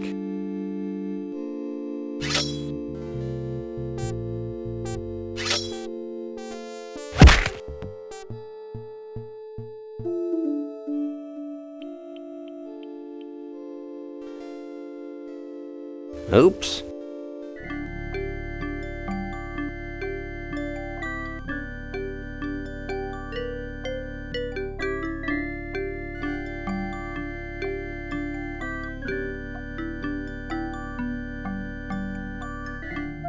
Find out all you need to know? Maybe. I got a little lost in the troubleshooting chapter.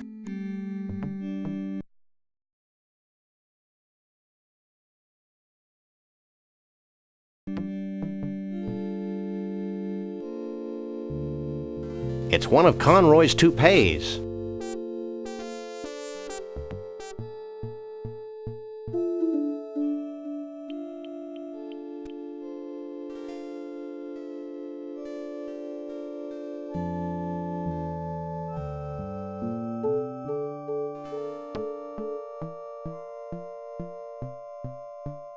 Now that I've read that ponderous manual, I can move the robot around like this. I'm impressed. That's nothing. Watch this. Help me, Sam and Max. You're my only hope. That was gratuitous. Sorry. This might be more useful.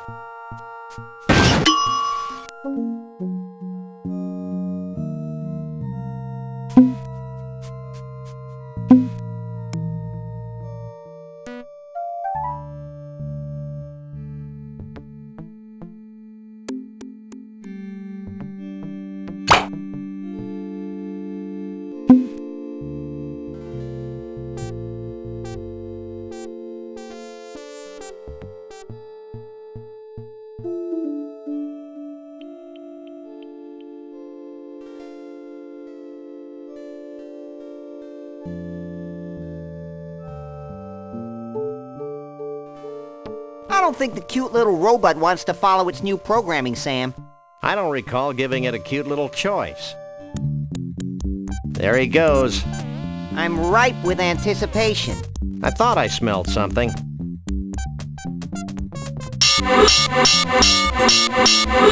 What the?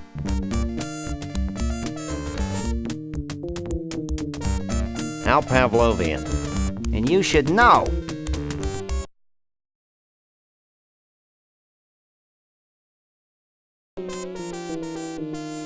This is a completely unusable thingamabob.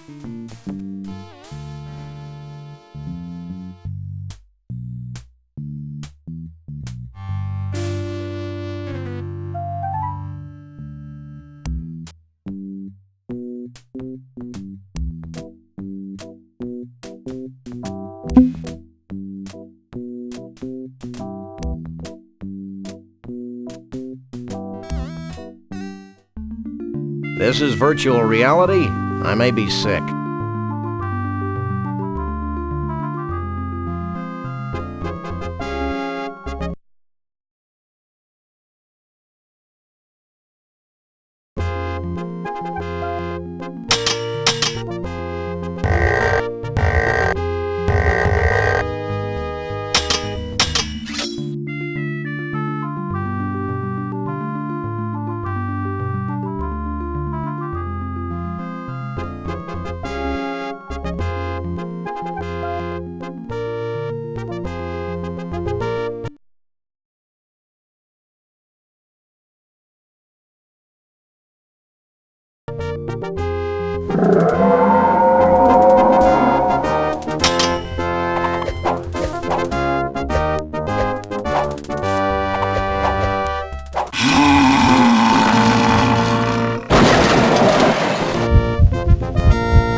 Well?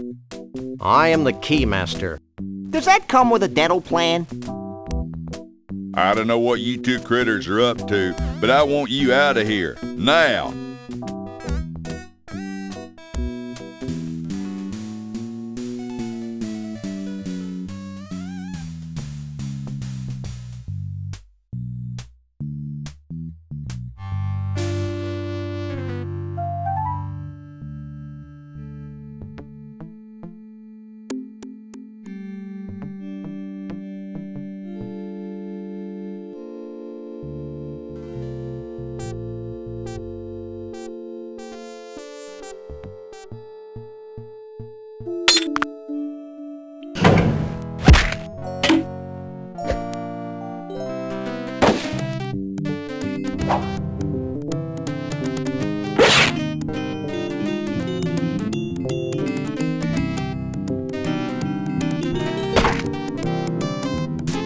Gee, thanks.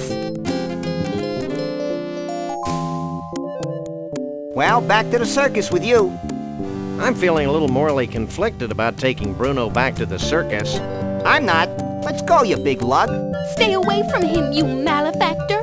I'm not a malefactor. I'm a lagomorph. Look, I'm not going back to the circus, and I'm late for a party. Oh yeah, the Bigfoot party. Where is it? It's at Evelyn Morrison's Savage Jungle in picturesque Half-Life, Nevada. Bigfoots. And their dates? Only.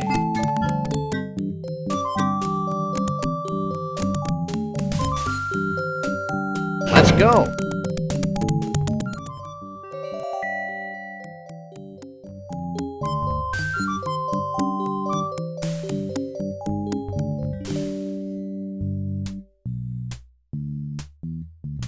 It's a portrait of John Muir. Say, Sam, just who is John Muir? Who's John Muir?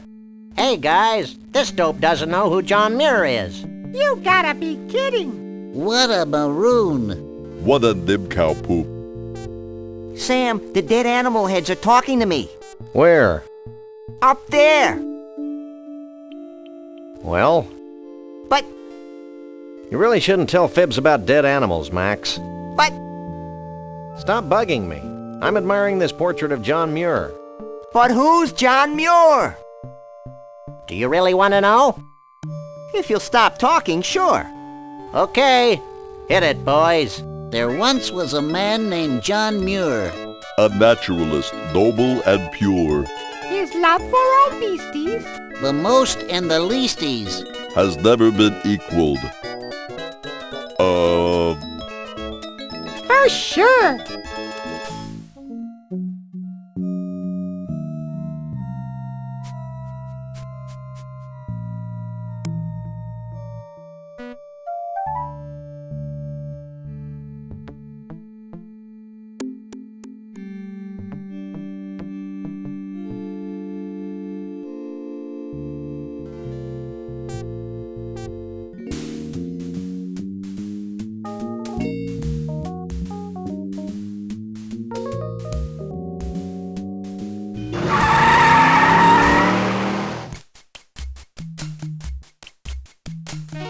This place is tiki-rific.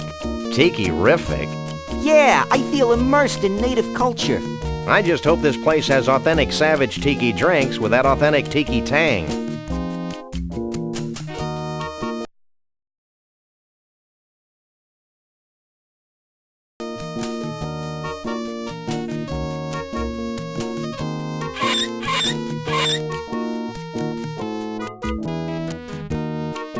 Hey, aren't you Evelyn Morrison, famed B-movie star? Yes, I am she. I've seen all your movies. My favorite was Robot Terror from Beyond the Galaxy. Is that the one where the alien says, Clam do Beretta Nimno? No, that's Vampirus in Prison. Oh, yeah. Would you like Evelyn Morrison's autograph? Actually, we just want to ask a few questions. Evelyn Morrison is always available for interviews.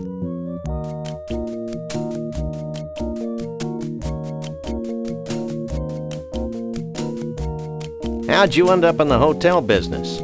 I bet it was a sordid combination of fast cars and fast living. Vroom, vroom. It was the stars. Bigger movie stars than you? Pshaw. Pshaw? No, the stars didn't get bigger. The rubber monsters got smaller. I still say it was a lurid tale of sin and depravity. Action! I'm ready for my close-up, Mr. Corman.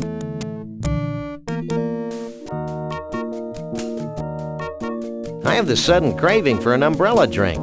Evelyn Morrison's Jungle Inn has the greatest umbrella drinks in the world, with over 237 kinds of rum. All in just one drink? Which way to the bar? Take it easy, Max. You don't even drink. Oh, yeah. The toucan must have put words into my mouth.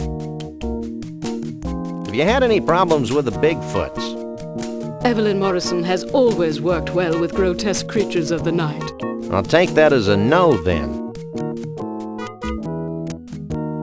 You haven't seen a short, self-absorbed, crazy-as-a-bedbug country western singing star around here, have you?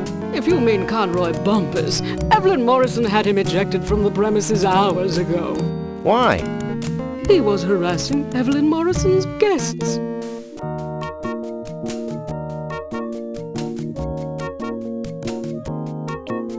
I'll get back to you later.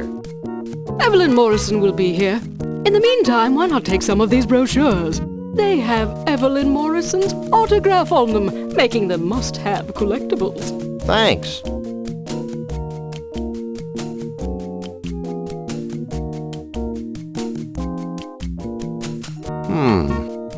I hate it when you hum, Sam. It sounds like a high-voltage tower. These are pamphlets for the Mount Rushmore Dinosaur Tar Pit and Bungee Jumping National Park in North Dakota, and someplace called the Celebrity Vegetable Museum in Goat Liver, Texas.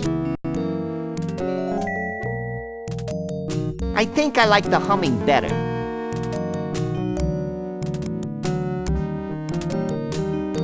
What's up in there? Big-time Bigfoot party.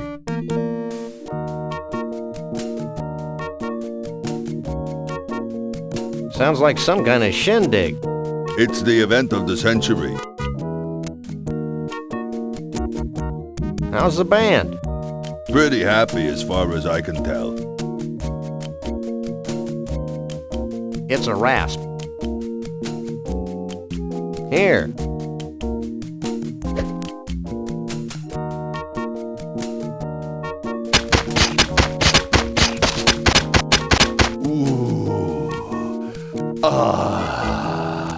This is great. Really great.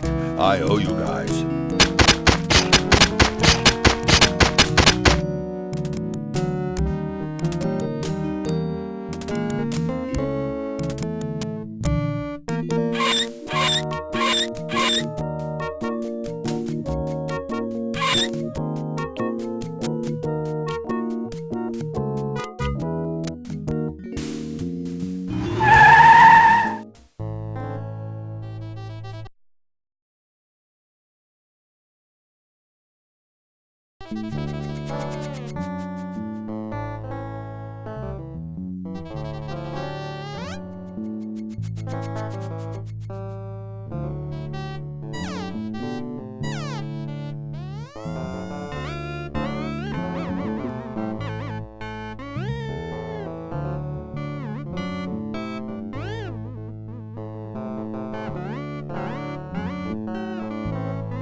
What the holy mother of gourd is this?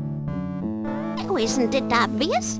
I grow vegetables in the shapes of famous celebrities. For a small fee, I'll grow a vegetable from a photograph. Oh, that would have been my second guess.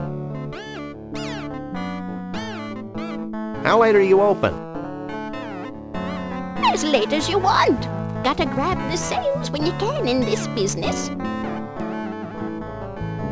I grow more fascinated by the moment. So what's the biggest thing in vegetable celebrities right now? I can't believe I lived long enough to hear you say that, Sam. You may not believe this, Sonny, but the biggest thing right now is miniaturization. Miniaturization? Peas. Peas? I know, it seems impossible. All we are saying is give peas a chance. So what do you know about Bigfoots? Well, they don't translate well into vegetables. I've been experimenting with the idea for a while. There's just no such thing as a furry vegetable. Check out our fridge. What prompted that batch of Conroy heads over there? Well, I was trying a new growth hormone for some of my more distinguished personalities when I realized it was no good. Now it won't stop. They just keep growing like that. Big misshapen growths on top. Reminded me of Conroy Bumpus, so I ran a special. Well, bye. A stunning portrait of John Muir, famous naturalist.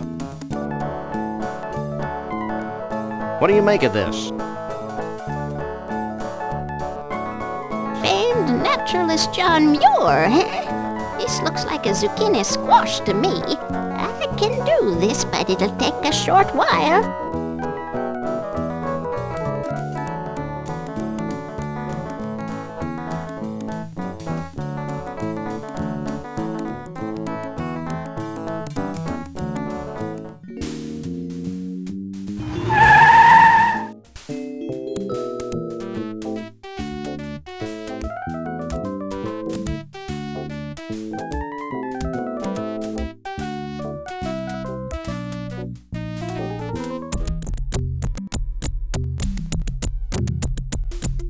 Look, a 70-million-year-old statue with no graffiti.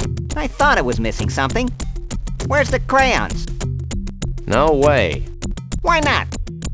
You're artistically inept. Can I just paint his toenails red? Maybe later.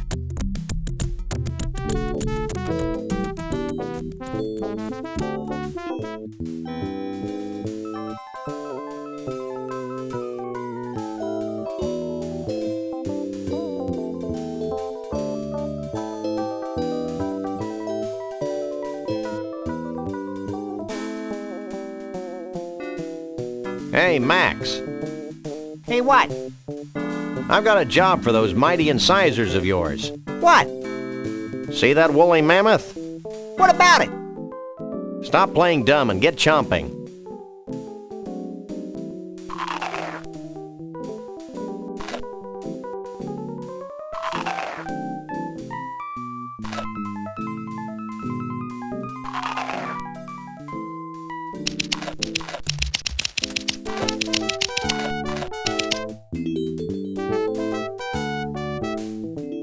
Fine work, Max. Now we've got more full woolly mammoth hair than we'll ever need, and we've learned an important lesson. Yeah, the woolly mammoths died of embarrassment.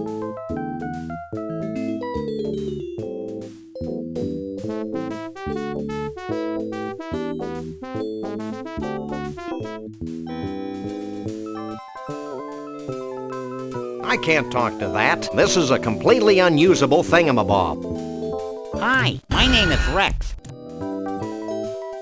It's a fearsome maw.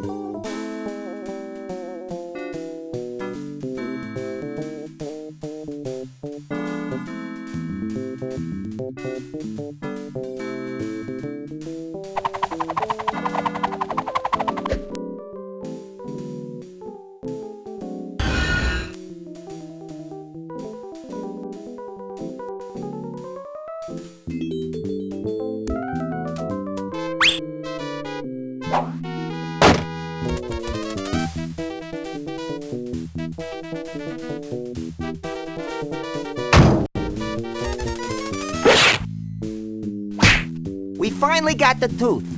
The whole tooth? Nothing but.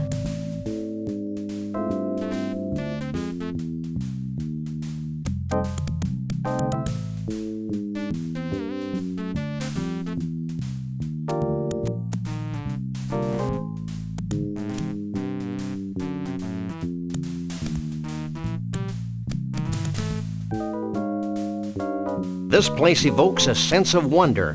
You have to wonder.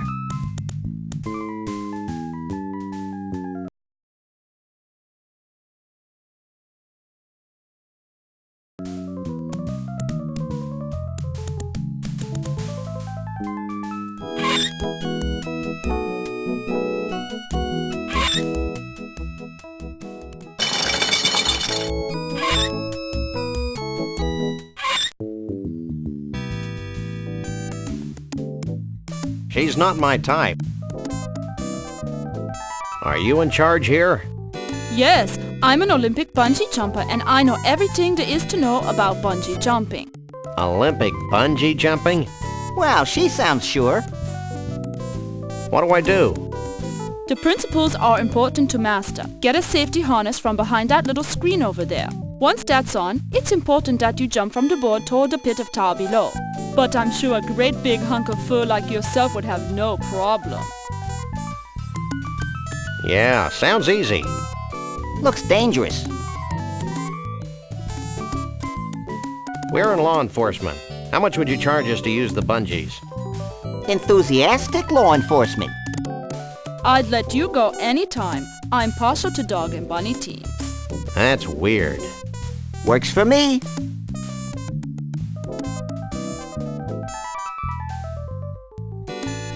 Hey, that furry pig thing is still down there. That's the beauty of this tar. It's always at the right consistency and temperature. It could be days before you sink too low for us to find you. I'm convinced. Let's go, Flyboy.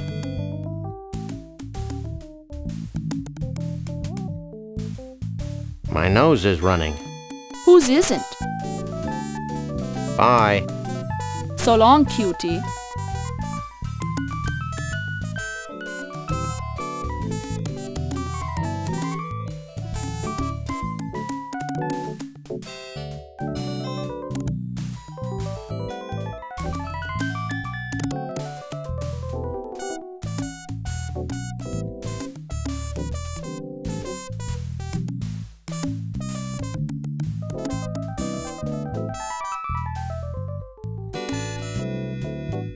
I can't use these things together.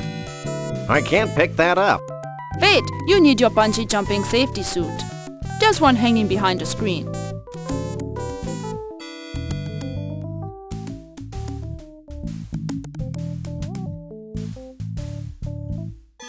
So, what do you think? It fits you just fine. Ooh, stand back. She may pounce. It's a danger I face every day. So, Max, what do you think?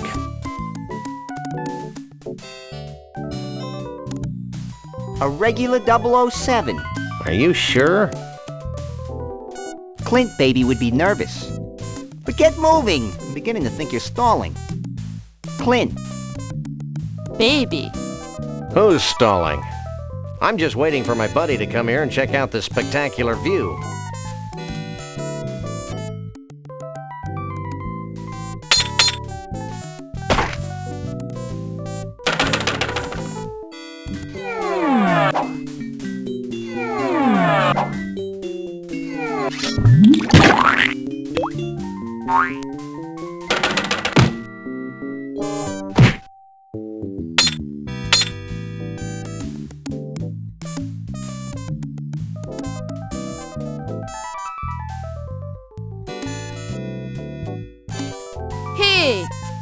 You can't leave with that on. Put that back.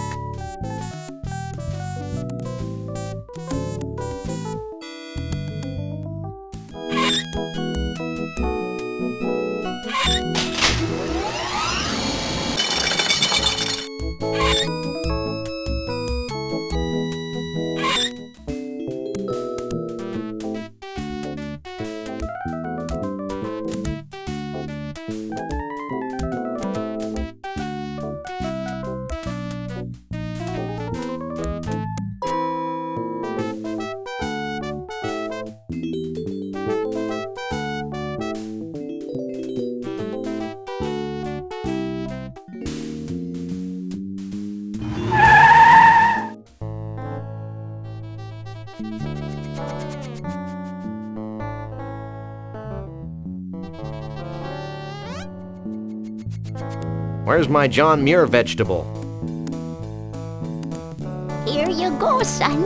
A zucchini squash that looks just like John Muir. Gee, thanks, ma'am. Thanks. Bye.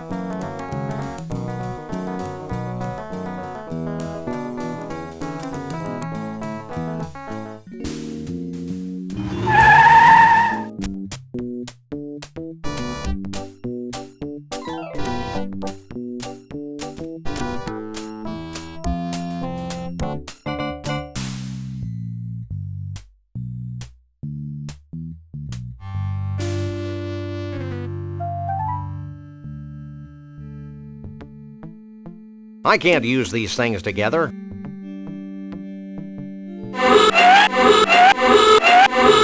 Uh-oh. Yeah, Jim. Hey, that hurts. Knock it off.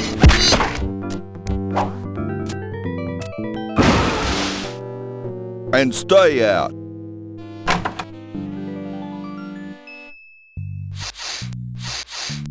I don't think that was the best way to get the toupee, Sam.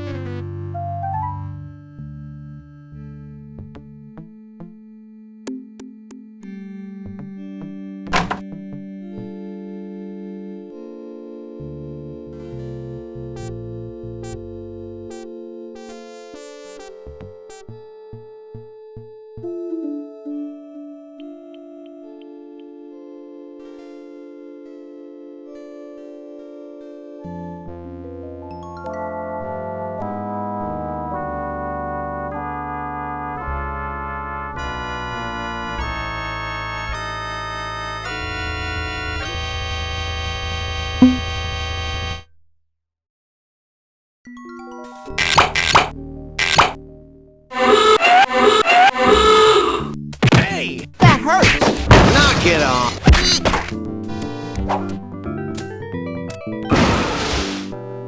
And stay out.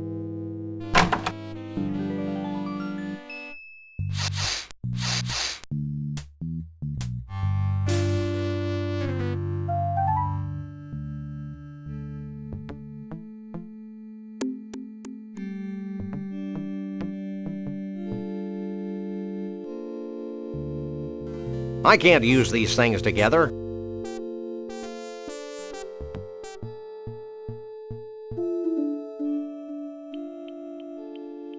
I can't use these things together. I can't use...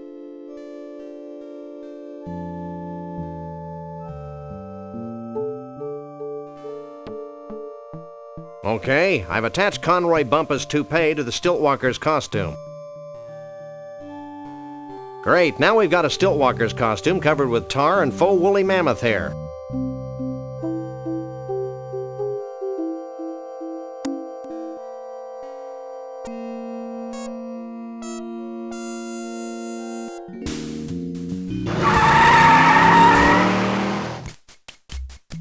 It says, Close enough for jazz. Let's go.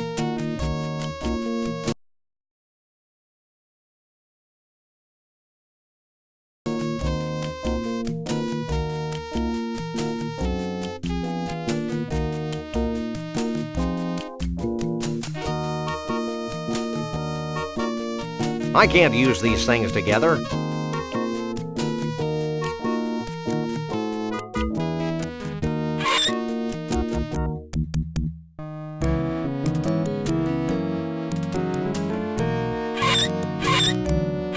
I don't think he'd want that. I can't use these things together.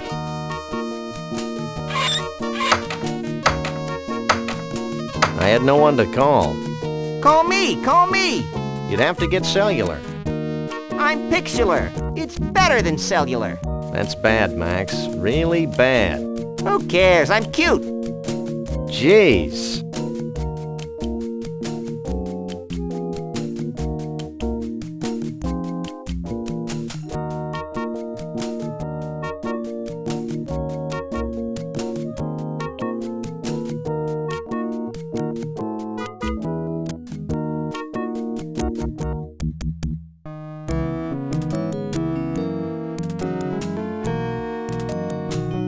It's a stiltwalker's costume covered with tar, faux woolly mammoth hair, and a toupee.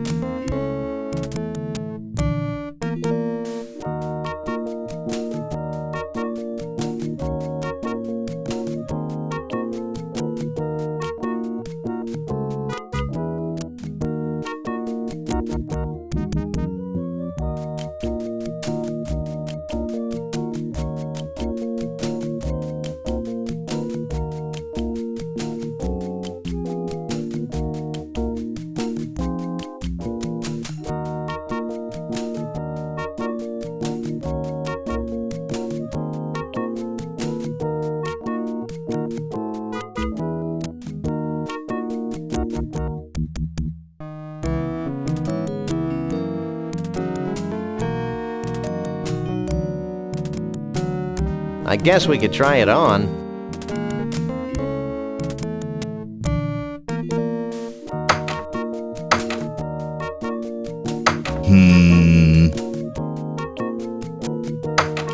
Hey, that's a downright nice Sasquatch costume. I'll let you guys in with that one. Looks like something important's happening.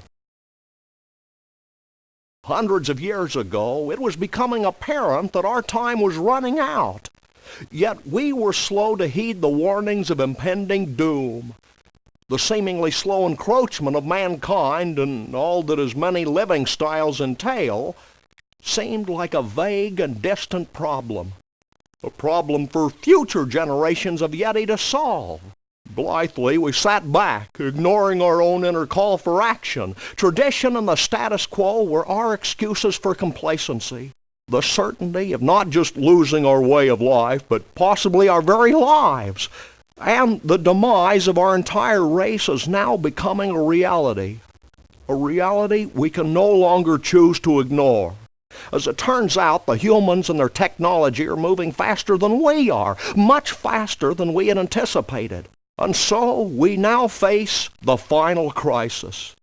Unless we pull together, not just acknowledging the need for change, but embracing change not just with our hearts and our minds, but with our actions, we will fall behind, moving backward into extinction.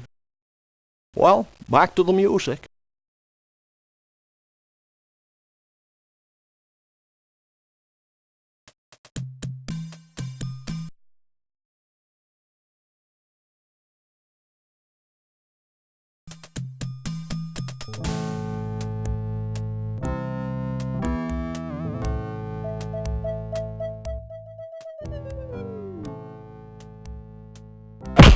Don't make a move, Yeti boy.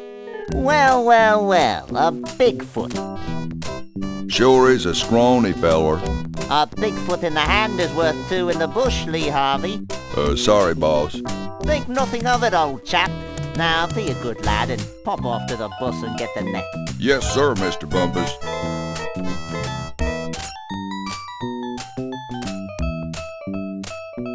Don't make a move. Don't make a move.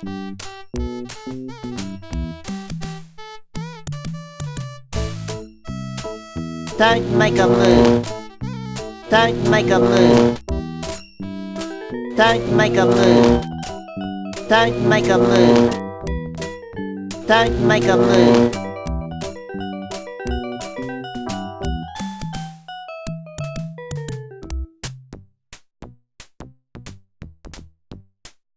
Don't make a move.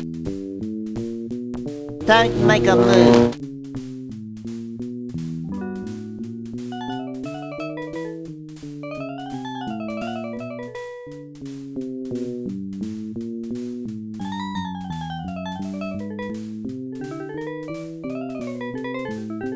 It's a Stiltwalker's costume covered with tar, faux woolly mammoth hair, and a toupee.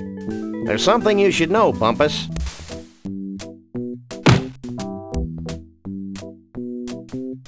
You again?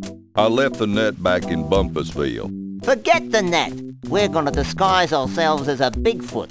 Why? So we can infiltrate their ranks, learn their ways, and pick them off at our leisure. Oh. And no funny stuff, dog boy. Yeah. Hey, Max, why don't you make yourself useful?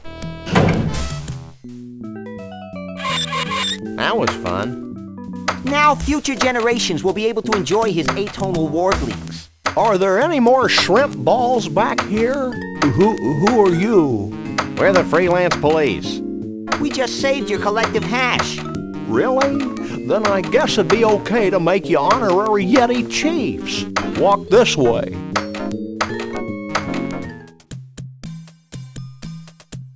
Can I have your attention, please?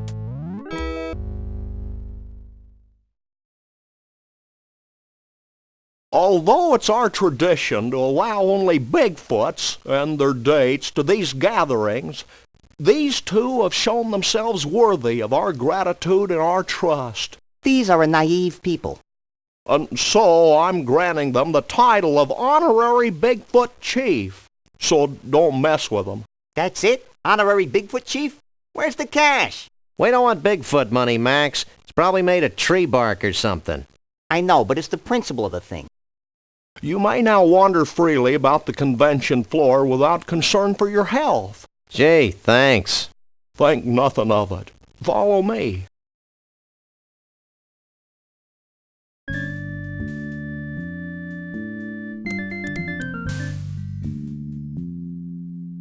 Since you have proven yourselves to be friends of the Yeti, I have brought you here to share in our biggest secret. These great totem poles have been gathered from across the world and passed down from generation to generation of Bigfoots. Like fruitcake. We believe they hold the answer to our ultimate salvation, but the secret of their purpose is a riddle we've been unable to fathom. Sounds heavy. Like fruitcake. It's real heavy. Bruno. Like fruitcake. Why aren't you at the party? Who can party while their world comes to an end? Most of your mange-ridden brethren, apparently. I told you it was a bad idea to spike the punch. I thought it would loosen up everyone's imagination. No wonder we're facing extinction. Okay, guys, here's the situation. The Bigfoot way of life is rapidly going down the tubes. These totem poles might be able to save us, but A, we don't know what they mean. B, most of us have been partying too much to figure out what they mean. And C, we Bigfoots have a hard time operating in public, if you know what I mean. We wouldn't normally be asking for help, but we're desperate. Well, that's how we get most of our gigs, so why not? Great. Why don't you three get cracking on the totem poles? I'm going to the hot tub.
Take a leg, Max.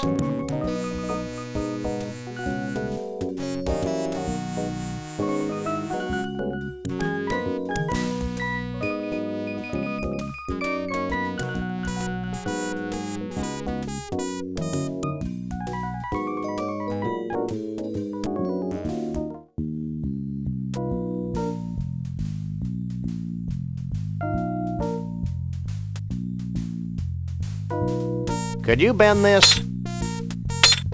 Sure. Just let me finish this one.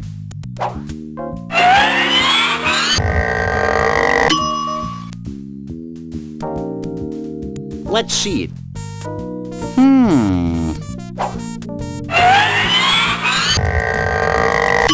How's that? Great.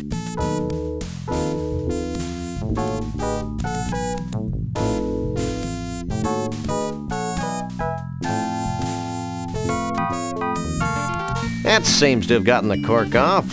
Shall we raise a toast to nuclear disarmament? With this poison? Don't be silly.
I wonder if these things spin the other direction in Australia.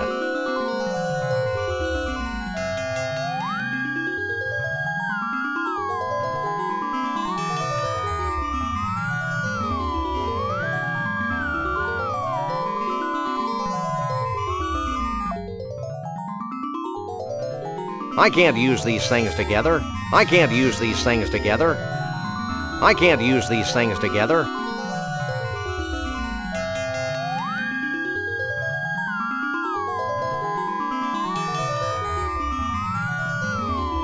I can't use these things together. I can't use these things together.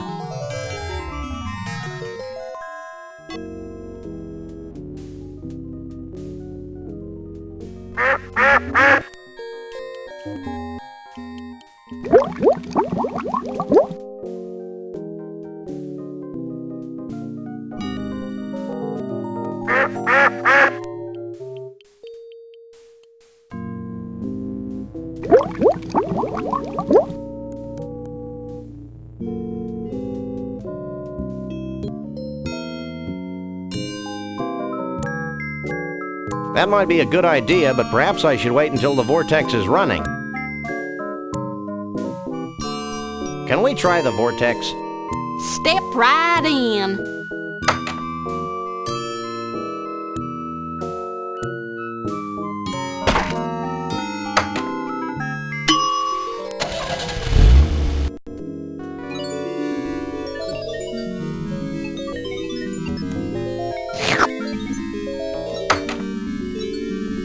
Wow, the snow globe actually sucked in the pseudo-mystical energies of the mystery vortex. I was hoping something like that would happen. Cork. That seems to have capped the snow globe.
Him.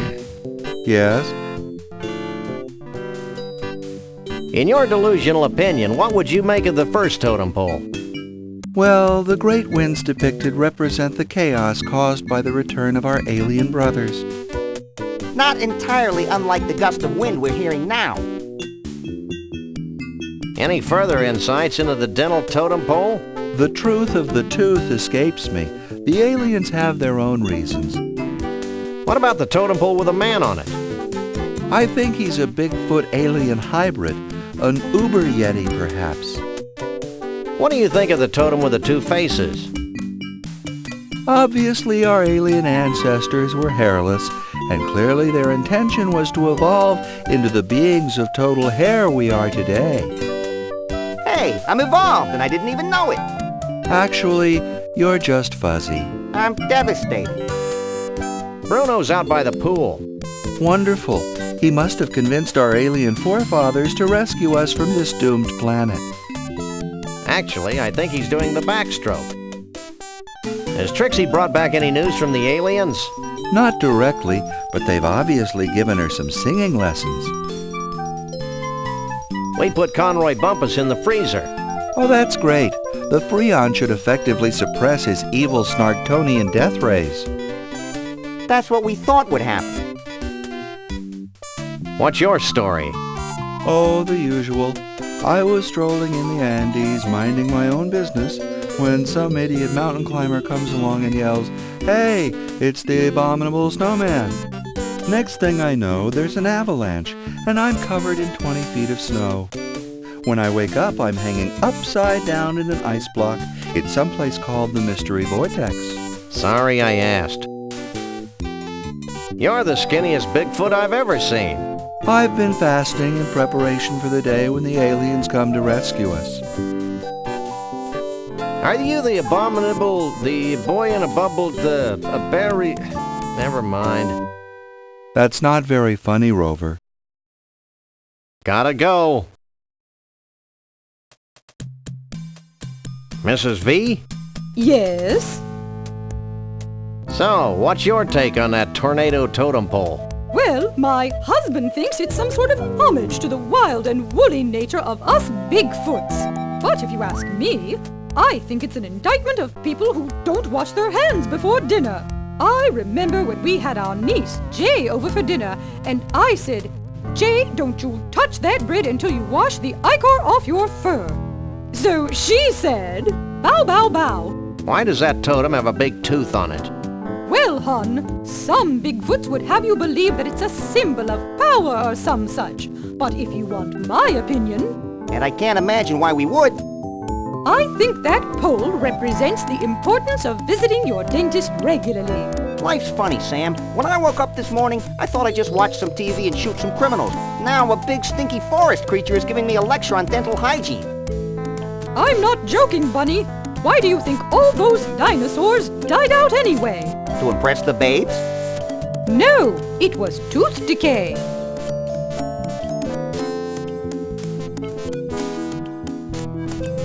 Who's the guy with a hat on the third totem pole? I thought he was you. I don't think so. Then I'm at a loss. Have you given any thought to the totem pole with the two heads on it? Well, hon, it's either a visualization of our sun god's development and growth, or an ancient advertisement for an herbal mixture for balding Bigfoots. Bald Bigfoots? Ew! Bruno says hi. Bruno? Why, me and Mr. V have known little Bruno since he was knee-high to a pig. Salt of the earth, Bruno is. Nicest, most generous Bigfoot you'll ever meet. Dumb as a post, of course, but generous.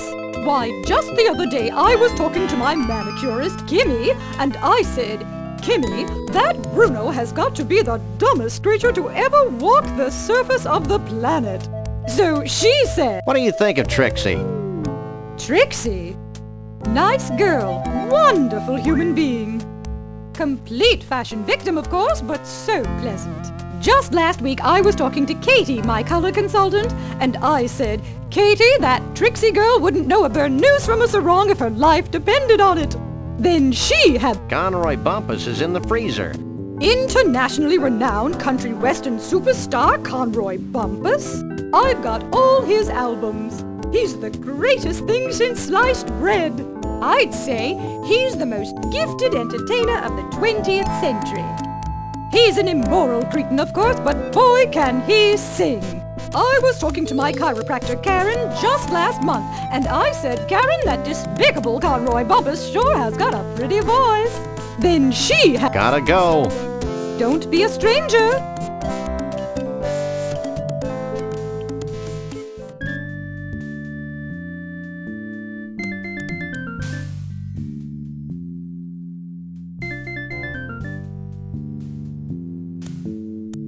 Okay, Sam, he's here, we're here. Let's go. Wait, go where? Back to the carnival so we can get paid, you big lummox. I may be slow, but I am not stupid. I'm staying right here. Psst, Max. What? Maybe we should wait a while before returning Bruno to his well-meaning yet horribly twisted owners. Why? Because I have a sick, gnarled premonition that something important's going to happen to the Bigfoots. And it would be nice if Bruno were here to see it before we slapped him back in a block of ice. You're getting soft, Sam. We've decided to let you roam free until the end of the convention. Gee, thanks. Is there anything I can do for you in return? What do you make of that totem pole on the far left? Let me take a look.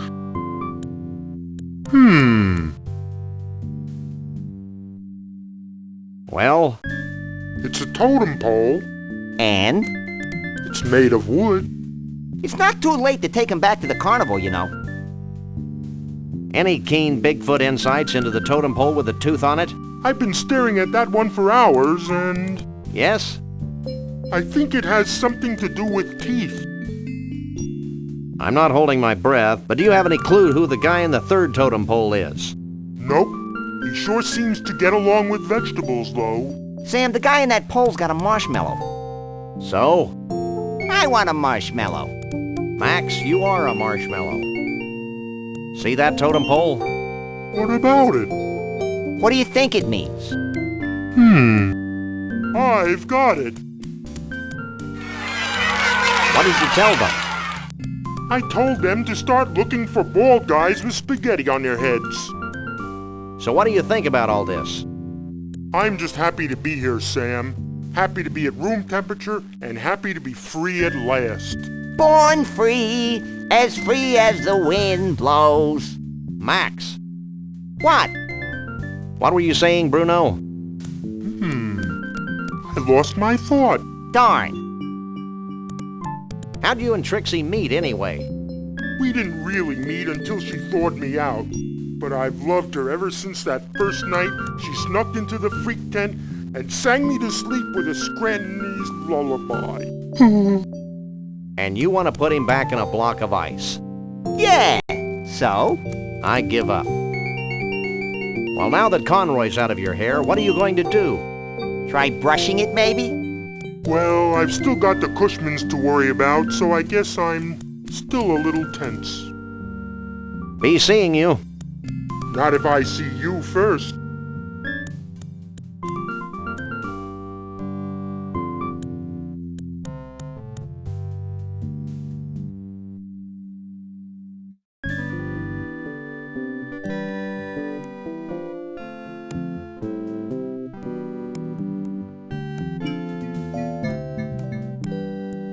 Can you spare a second? Not really. But since you're saving my species from extinction, what the heck? What do you make of the first totem pole? As you know, this is a problem that I've been working on for many years. Research strongly suggests this totem pole to be representative of the whirlwind nature of us Bigfoots. Wild and always moving. What's your take on the second totem pole? I'm glad you asked. You see, I believe that it represents the sharp edge of ancient history, the fantastic staying power of the Yeti people over the millennia. How does the third pole figure into the scheme of things? Let me be very clear. That pole constitutes the harmony from the coexistence of two similar beings, a harmony that springs from mutual respect and understanding. What does the fourth totem pole represent? I'm asked that very question all the time. My answer, rapid growth. What can you tell us about Bruno? Is it me, or does it feel as if we've asked just about everybody in the country about Bruno? Ah, Bruno. Full of vim and vigor, ready to take on the world. It reminds me of when I was his age. What do you think about Trixie? She's such a sweet girl, and very representative of the open-mindedness of our Yeti leadership. We're very proud of that. What's your official stance on Conroy Bumpus? Conroy Bumpus is a threat to the American way of life. It has been and continues to be of highest importance that we rid ourselves of this most negative influence on the young people of our brave new world. The missus and I sure like his music, though. We'll be back. I'll be here.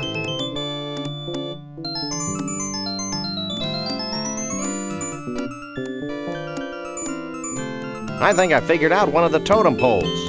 Let me see.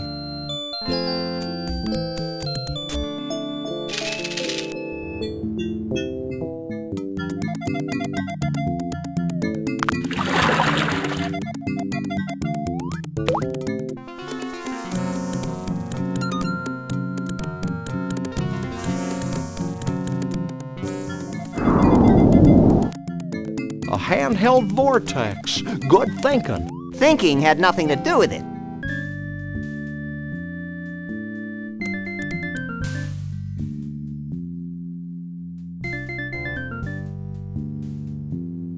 Hey, Chiefy Poo, I think I figured out one of those baffling totem poles.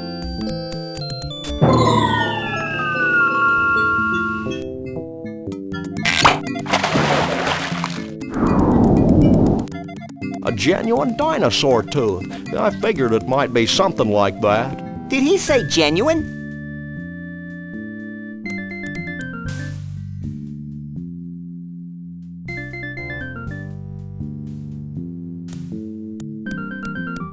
I believe we've deduced the secret of one of your totem poles. Hit me.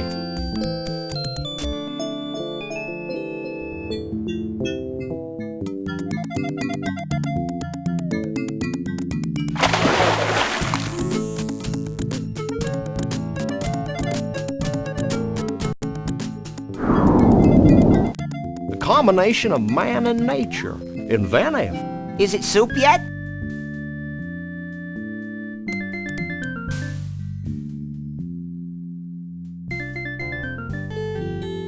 Hey, Mr. Chief, we found something that might tie into your totem poles. Yeah? What is it?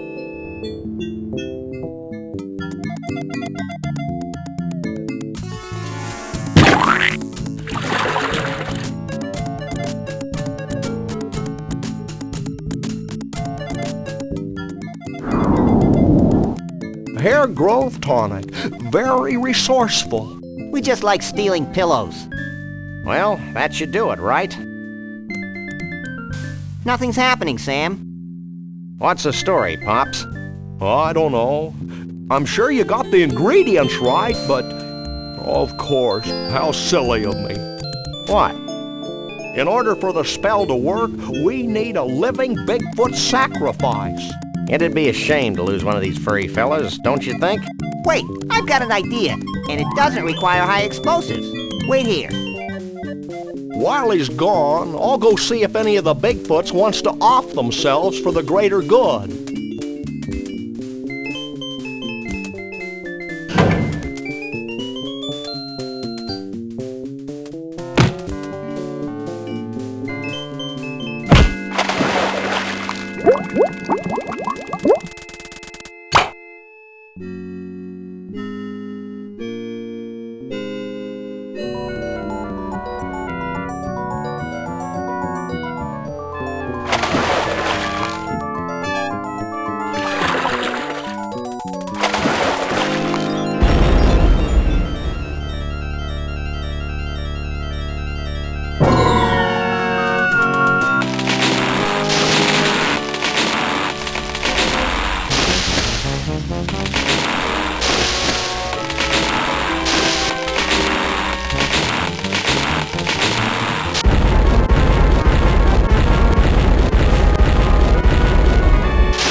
Well, that was one heck of an impressive display. And actually highly destructive to boot. Goodbye, Sam and Max. I'm not sure how I could ever thank you, so I guess I won't. Will you and Trixie be heading back into the forest to live an idyllic, nature-oriented existence together? Hell no! We're going to Vegas to get hitched. If it hasn't been trashed by all this crazy redwood nonsense. We want to be in a place where we can sort of blend in, live our lives, maybe even raise a family. Ew. Goodbye, everyone. Goodbye, you nutsy primitive man-beast, you. You boys should be proud of what you've helped us achieve here today. You mean the wholesale destruction of the symbols of modern civilization in the western United States? You bet we are. Do we win a prize? Well, oh, why not? This medallion has been a part of my family for untold generations. Wear it in good health. Thanks, Chief. Max loves cheap sentiment. Foil-covered chocolatey goodness. What's wrong, Sam? I don't think the wizard has anything in that bag for me. Well, I could give you my ritual headdress that I bought at Snucky's last week.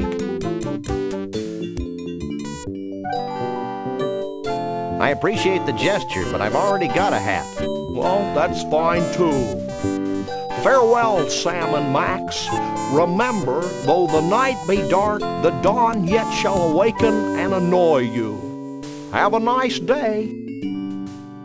I'll miss that old rascal. I'll miss the way he smelled like a bag full of damp hamster shavings. Just like Grandpa. Hey, we forgot to get paid. Don't worry, little buddy. I've got it all covered. I hope you're happy. With those idiots on the case, we'll probably never see Bruno again. Oh, lighten up, Burl. Hey, they're back. Did you find Bruno? Of course. Bruno! How can we ever repay you? The blank looks on your faces are the only reward we need. That and a big fat check.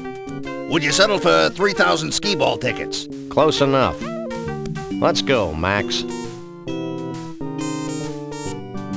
You know, Max, I can't help thinking that we've foolishly tampered with the fragile inner mechanisms of this little spaceship we call Earth. Gosh, Sam, if a few hundred years of civilization have to be totaled just to ensure that a bunch of smelly quasi-human creatures have a safe haven for their disgusting lifestyles, then so be it. You crack me up, little buddy. Burl, did Bruno always have 4 arms?